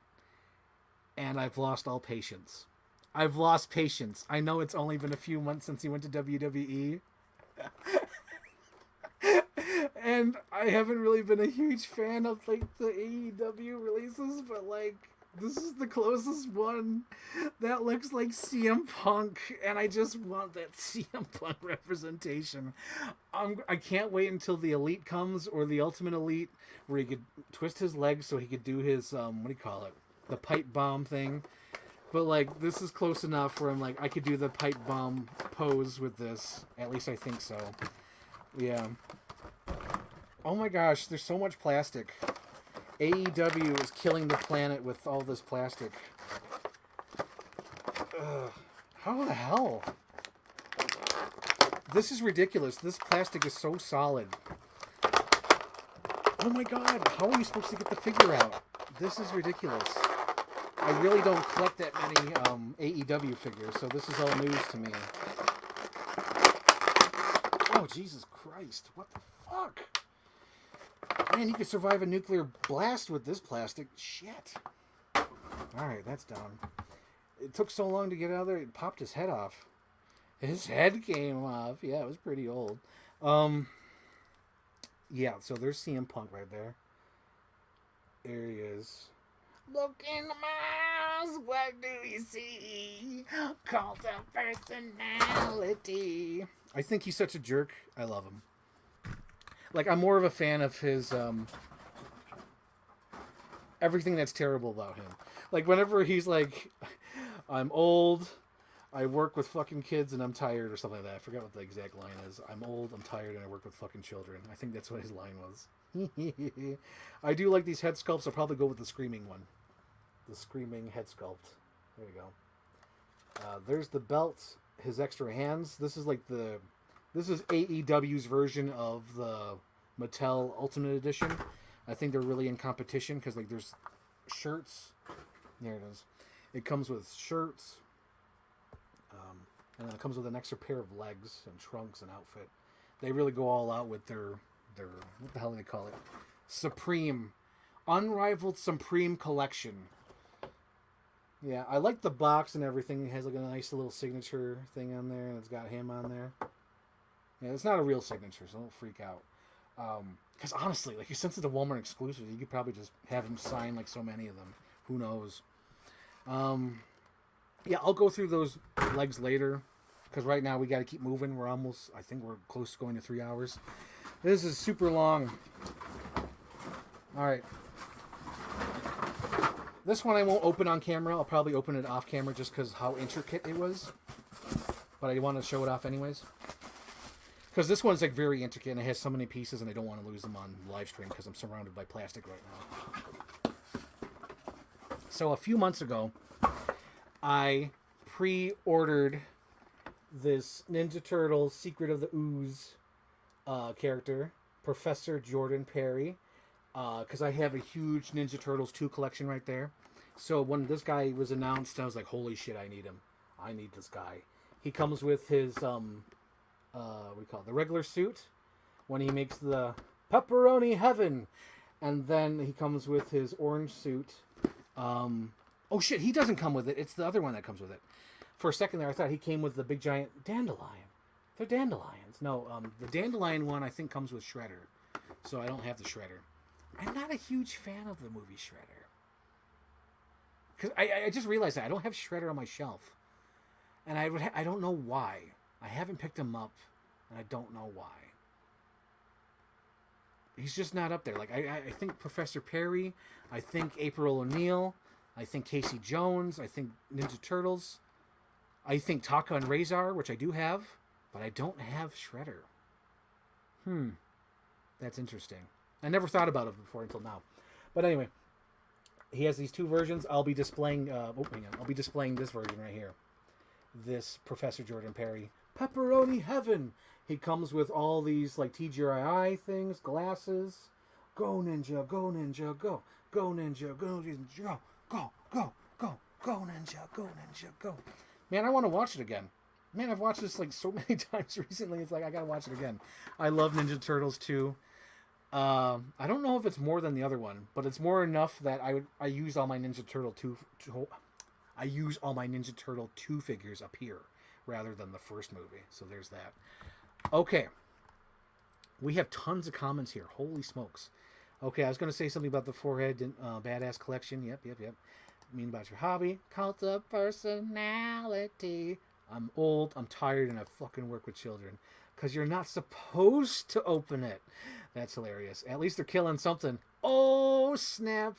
All that plastic, like my girlfriend. Aww. And then Noctis. Pepperoni Heaven. Turtles. And then we have the Ninja Turtle set is cool. Pepperoni Heaven. That's a quote from the movie. I love it. I went with the Super Shredder. Full volume. You know, I don't know. I don't know why I don't have that, and I don't really want to get it. I'd have to do research. Does he come with the cape? That cool cape? Maybe. I don't know. Yeah, I never even thought about getting Shredder. Unless he comes with that dandelion, because honestly, that dandelion is worth the purchase. Oh my god, dream scenario, since we're talking about Ninja Turtles, before I move on. My dream scenario for a NECA 2 set that's like probably an exclusive, like you have to call it in or whatever, pre-order, San Diego Comic-Con exclusive. I want the elderly couple from Ninja Turtles 2 who are waiting for the cab, who are like, oh no, look what they're doing, and you're like, what did they come over here? And the old woman's like, let them get their own cab. I want that. I want that as a 2-pack. I don't even think I'd open it, but I want that 2-pack. What if they get over here? Yes. He's saying yes, Captain Underwood. Yes, I want that as a 2-pack.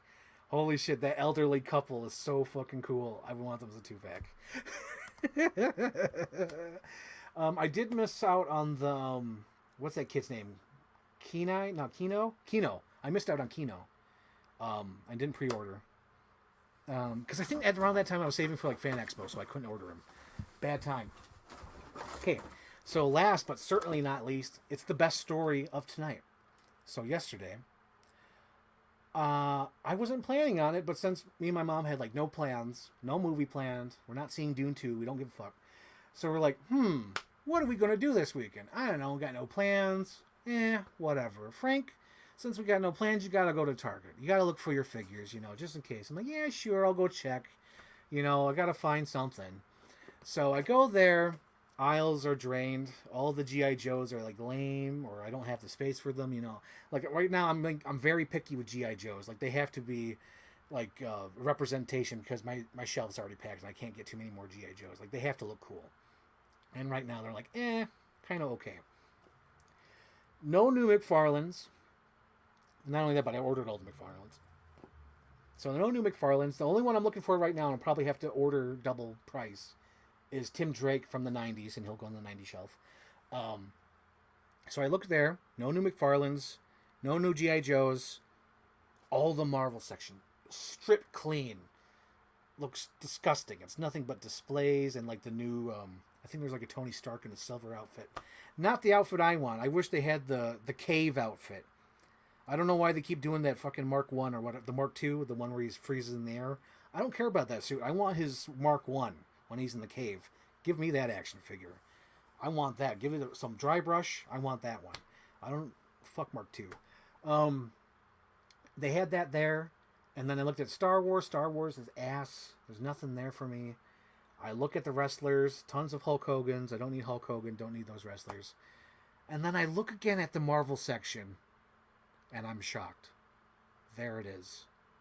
Hidden behind some goober toys. You know, those stretching toys. The Gujitsus. And some shitty, like, X-Men, like, you know, Wolverine glove. There it is, guys. Bum, bum, bum, bum, bum, bum, bum, bum, bum, bum, bum, bum, bum, bum. I lost my shit. I almost went, I think I did. I went, I lost my air. I lost my breath. I gasped. Because I honestly thought I had to pay, like, double for this. I thought I was going to have to pay, like, $80 or $70 secondhand for this fucking thing. It was hidden behind a fucking Wolverine glove and jujitsus. It was hidden, and I found it, and it made the visit so worth it, and I can't wait to open it. I was so shocked, too. I thought this was like a return. I was so shocked, because I was like, oh, God, there's, like, no broken tape. Because I don't like the windowless thing, because that means anything could be in here. And I was like, no one broke the tape. It looks fine. No one broke into it. This is the greatest thing I've ever fucking seen. Oh, my God. We have more comments. We have Lego! Lego my ego! And then we have, looks at Mark II. Next time, baby. Oh my gosh. Mark II. Fuck the Mark II. Goobers! Goobers! Doc Ock. Someone hid that and you found it. Dr. Otto Octavius. God, it still irritates me about No Way Home how they laugh at him. It's so stupid. But anyway, I had to get him. He's my baby. It'll soon stabilize. I have this under control. I'm in charge here. It's my money and I want it now. Oh my gosh. Spider-Man 2 fucking rules. Have you guys watched Spider-Man 2 recently? Like, it's really good. It's like ridiculously good.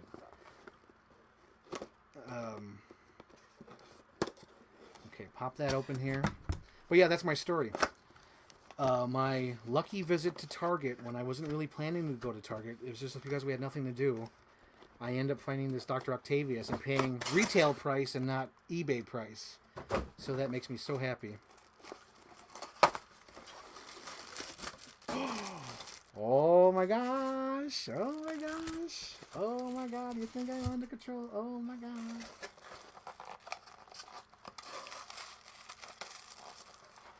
Oh man, we have. Do you like the heroes of movies or villains more in movies? Well, Becky, that's like a huge question.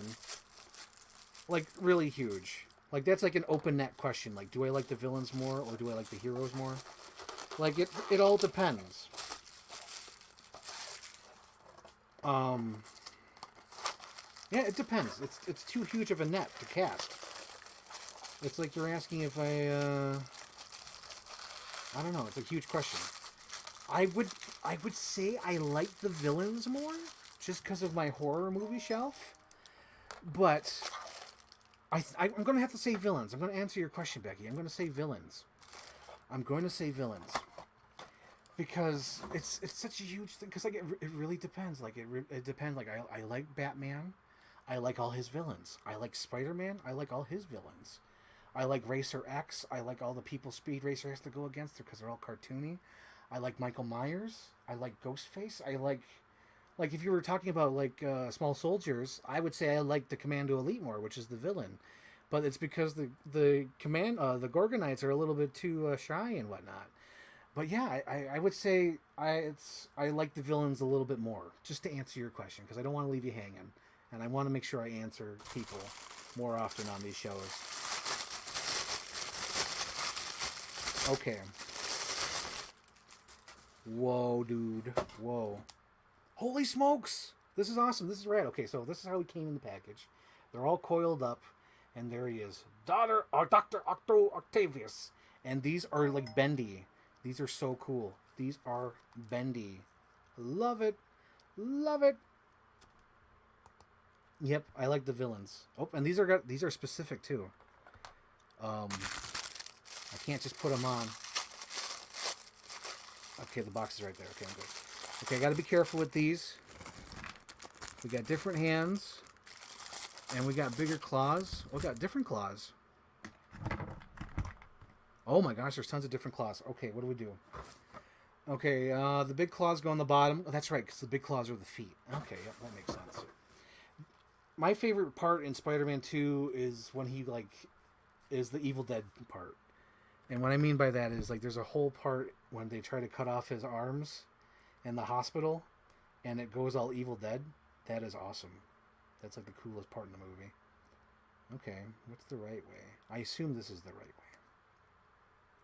I see tons of comments popping up. Villains are cool. Villains for life. Small soldiers, oh my god. I even had the PS1 game. Dude, the PS1 game cracks me up. Because in the PS1 game, like, the Gorgonites are the most badass people ever. And he's like, in order to save our kingdom, we're going to have to bring the war to them. And, like, he's all muscular and badass, but in the movie, he's, like, such a he's such a pussy. He doesn't want to fight. He's such a fucking pacifist. Like, if Gorgonites, we must hide. But in the fucking game, he's all badass. Like, motherfucker, we're going to war. We're going to kill the Commando Elite. Oh my gosh. And just like that, back to gaming. Oh, Becky. Becky's my favorite. For those who don't know, everyone needs to subscribe to Becky. Becky is Full Metal at youtube.com/Becky. Oh, not Becky. /Full Metal, probably. She has these great Let's Plays and whatnot. And there he is. Isn't he beautiful? Isn't he glorious? Trying to do better. Oh my gosh. If you're trying to get a go, read a poetry. Oh my god, it's under control. It'll soon stabilize. Oh my gosh. I'll peel the flesh off her bones. Butterfingers. That's so cool. I'll probably display him over here somewhere, hopefully. Probably on the other side. Oh, man. But yeah, he's got to go up here somewhere because I have, let's see, I have Andrew Garfield trying to save Gwen Stacy. I have Venom hanging underneath a little display where I have the original Mary Jane standing next to the new Tobey Maguire. And right behind them is Harry Osborn, the new Goblin, with the pumpkin bomb. So it looks like he's going to throw it down at them. It's so cool. He's beautiful. Look at him. Look at him. Isn't he glorious? Isn't he amazing? And the glasses are pretty much molded to his head, which I appreciate. Thank Christ. I don't want to lose those glasses. And it was funny, too, because when I found this in the store, I'm like, Mom, I found the store. I found the Doc Ock. She's like, right, like the one you have already. I'm like, dude, I played with my Doc Ock so hard as a kid. My Doc Ock as a kid. Like, this jacket is off, and somehow I took the jacket off with his arms in there. So I have no idea how I did that. But, like, he's, like, shirtless with jacket arms, but the whole jacket's missing.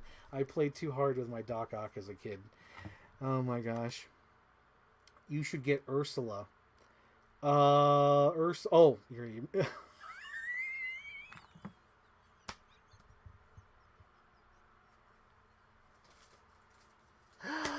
You're making a Little Mermaid joke. I love it. Okay. So, do you like Disney classic villains? Yes, I do, Becky. I think my favorite one is Maleficent. My second favorite, not quite classic, but newish, is Gaston. And then again, not quite old, but newish, is McLeach from The Rescuers. I like Medusa, Madame Medusa.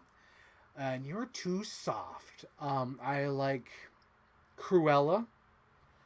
Who else would be top tier? Headless Horseman, of course. Man, I'm getting out of here. Man, I can't get over this. This is too... Oh, hang on. Let me get the comment off the screen. I just looked at him again, and this is just too cool. Like, you could literally pose him like this. That is so cool. Like, he can go on the shelf being stood up by his legs. That is so cool. I will not die a monster. That's like one of the best parts of any superhero movie, is that the hero doesn't kill him. The hero ends up saving him, and then the villain starts saving the day. Tobey Maguire saves him, brilliant but lazy, and then he like reminds him of who he used to be, And Doc Ock is like, he's right. I can't do this. I can't die a monster. Save the girl. Get the fuck out of here. I got to do this. And then he saves the day. I got to talk about Spider-Man 2 one of these days. I want to do a live stream or something with my friend Amanda, because Amanda loves Spider-Man. But there's so many things about Spider-Man 2. Like, I just got teary-eyed talking about it just now. I love Spider-Man 2 because there's so many human moments in that movie that stick with you because they're meaningful and they have to deal with characterization, storytelling, acting. Everything has to do with that, and it lasts with you. And when you think about the scenes in the movie, you understand why they're important and why they're so good. And then you watch something like The Marvels, which doesn't stay in your head. There's no important elements. You don't even understand what the fuck's going on. But yeah, there's like movies like that that are just, that stick with you. Spider-Man 2. I know I got a little heavy there, but like seriously, just looking at that just made me realize how much I love that character, Doc Ock, and that performance and that ending of the movie and how it means something. Let's see. What do we got? Yes, I like the Disney villains. I should do a whole live stream about Disney. Actually, I kind of did. I did that with my friend. Oh God, I slipped my brain. Jen. I did a podcast with Jen. We talked about Disney. My typos are terrible. I'm sorry. You're fine, Becky. Oh my God. I love your vibes too. Easy sub. Thank you. I do these weekly. Or I try to do them weekly. You could put Spider-Man laying underneath them. Oh my God, Becky. All these movies always have moral lessons. Becky, no they don't. I'm talking about like Captain Marvel. That shit doesn't have nothing. Hollow calories. Oh my gosh. Ursula is hilarious. Unfortunately, I know a little magic. Please don't laugh. Let's see. What else we have? I love the Aunt May speech. There's a hero in all of us. Oh, dude. I'll never forget that either. That's one of the best movie moments ever. Like how I mentioned how the Bat-Pod did the thing in The Dark Knight. One of my favorite moments ever in Spider-Man when I saw it in the theater was when Peter Parker's like, what'd you do with my comic books? And she says, oh, those dreadful things. I threw those away or gave them away. And the whole audience grumbled. Because they're like, oh my God, she threw out the comic books. And I remember that because that meant something. Comic books meant something back then. Nowadays, they don't mean shit. They have Peter Parker laughing at the name Dr. Otto Octavius. It's ridiculous. They don't fucking care. Oh, sorry. End of rant about Spider-Man movies. Okay. That was the Super Show. That was everything. Holy hell, guys. This was big. This is probably the biggest one ever. Definitely, without saying, like, without competition, I think the top favorite one of the night was the Catwoman one, because my reaction can't be topped. I think the other one I really liked was, let's see, I think the Dr. Octavius is probably number 2. Catwoman one. Number 2. I even got like a little teary-eyed with the Dr. Grant, even though it's like just a generic repaint. But yeah, I really like tonight's figures. It's a good layout. They all have a place to be displayed. Batman will be on the top. Dr. Octavius probably on the side. CM Punk move his legs together so he does the pipe bomb. The only place I think the only one that doesn't have like space is like a Rogue and the Michelle Rodriguez. Those are just fun purchases, but everything else is like everything's got a place. Let's see. I should watch Spider-Man again. I love the Tobey Maguire ones. Oh, they're so good, Becky. They're so good. Give them a chance. Give them a rewatch. So we're gonna wrap this up. Definitely, this is a Thursday problem. this all this junk in here. This is a Thursday problem. Monday mystery movie. Tuesday Maestro. Wednesday probably watching My Bloody Valentine 3D. So this is like a Wednesday Thursday problem. Maybe I might even take a day off or something. I don't know. But this is nothing but cardboard in here now. Holy hell. Thank you guys for watching. Next week, I think I'm going to do My Bloody Valentine special. Not the band. I'm going to be talking about the movie. Because by then I should have watched I'll rewatch the original. I'll rewatch the 3D. And then talk about My Bloody Valentine. Because like I'm so obsessed with this movie now. I really love it. It's a little backstory before I get to that episode. But for Valentine's Day, I wanted to watch a Valentine's Day themed movie, and I have My Bloody Valentine on DVD, and I haven't watched it like in 10 years. I recently watched it because I was doing a mashup years ago, and I haven't watched it since then. So I was like, I want to rewatch it. I've been wanting to rewatch My Bloody Valentine. Let me watch a horror movie. So I rewatched it, and I watched the extended cut because there's 2 versions. 10 years ago, I watched the theatrical cut. I think I rented it from Netflix. and I rewatched the movie again, this time extended, and I fucking fell in love with that movie. It is so good.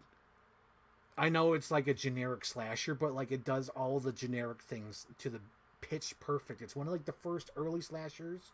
Is again it spawned off of Halloween, but like it's so good, and I want to talk about it because like I bought a T-shirt, I bought the action figures, I bought the 3D remake. I'm gonna watch the remake.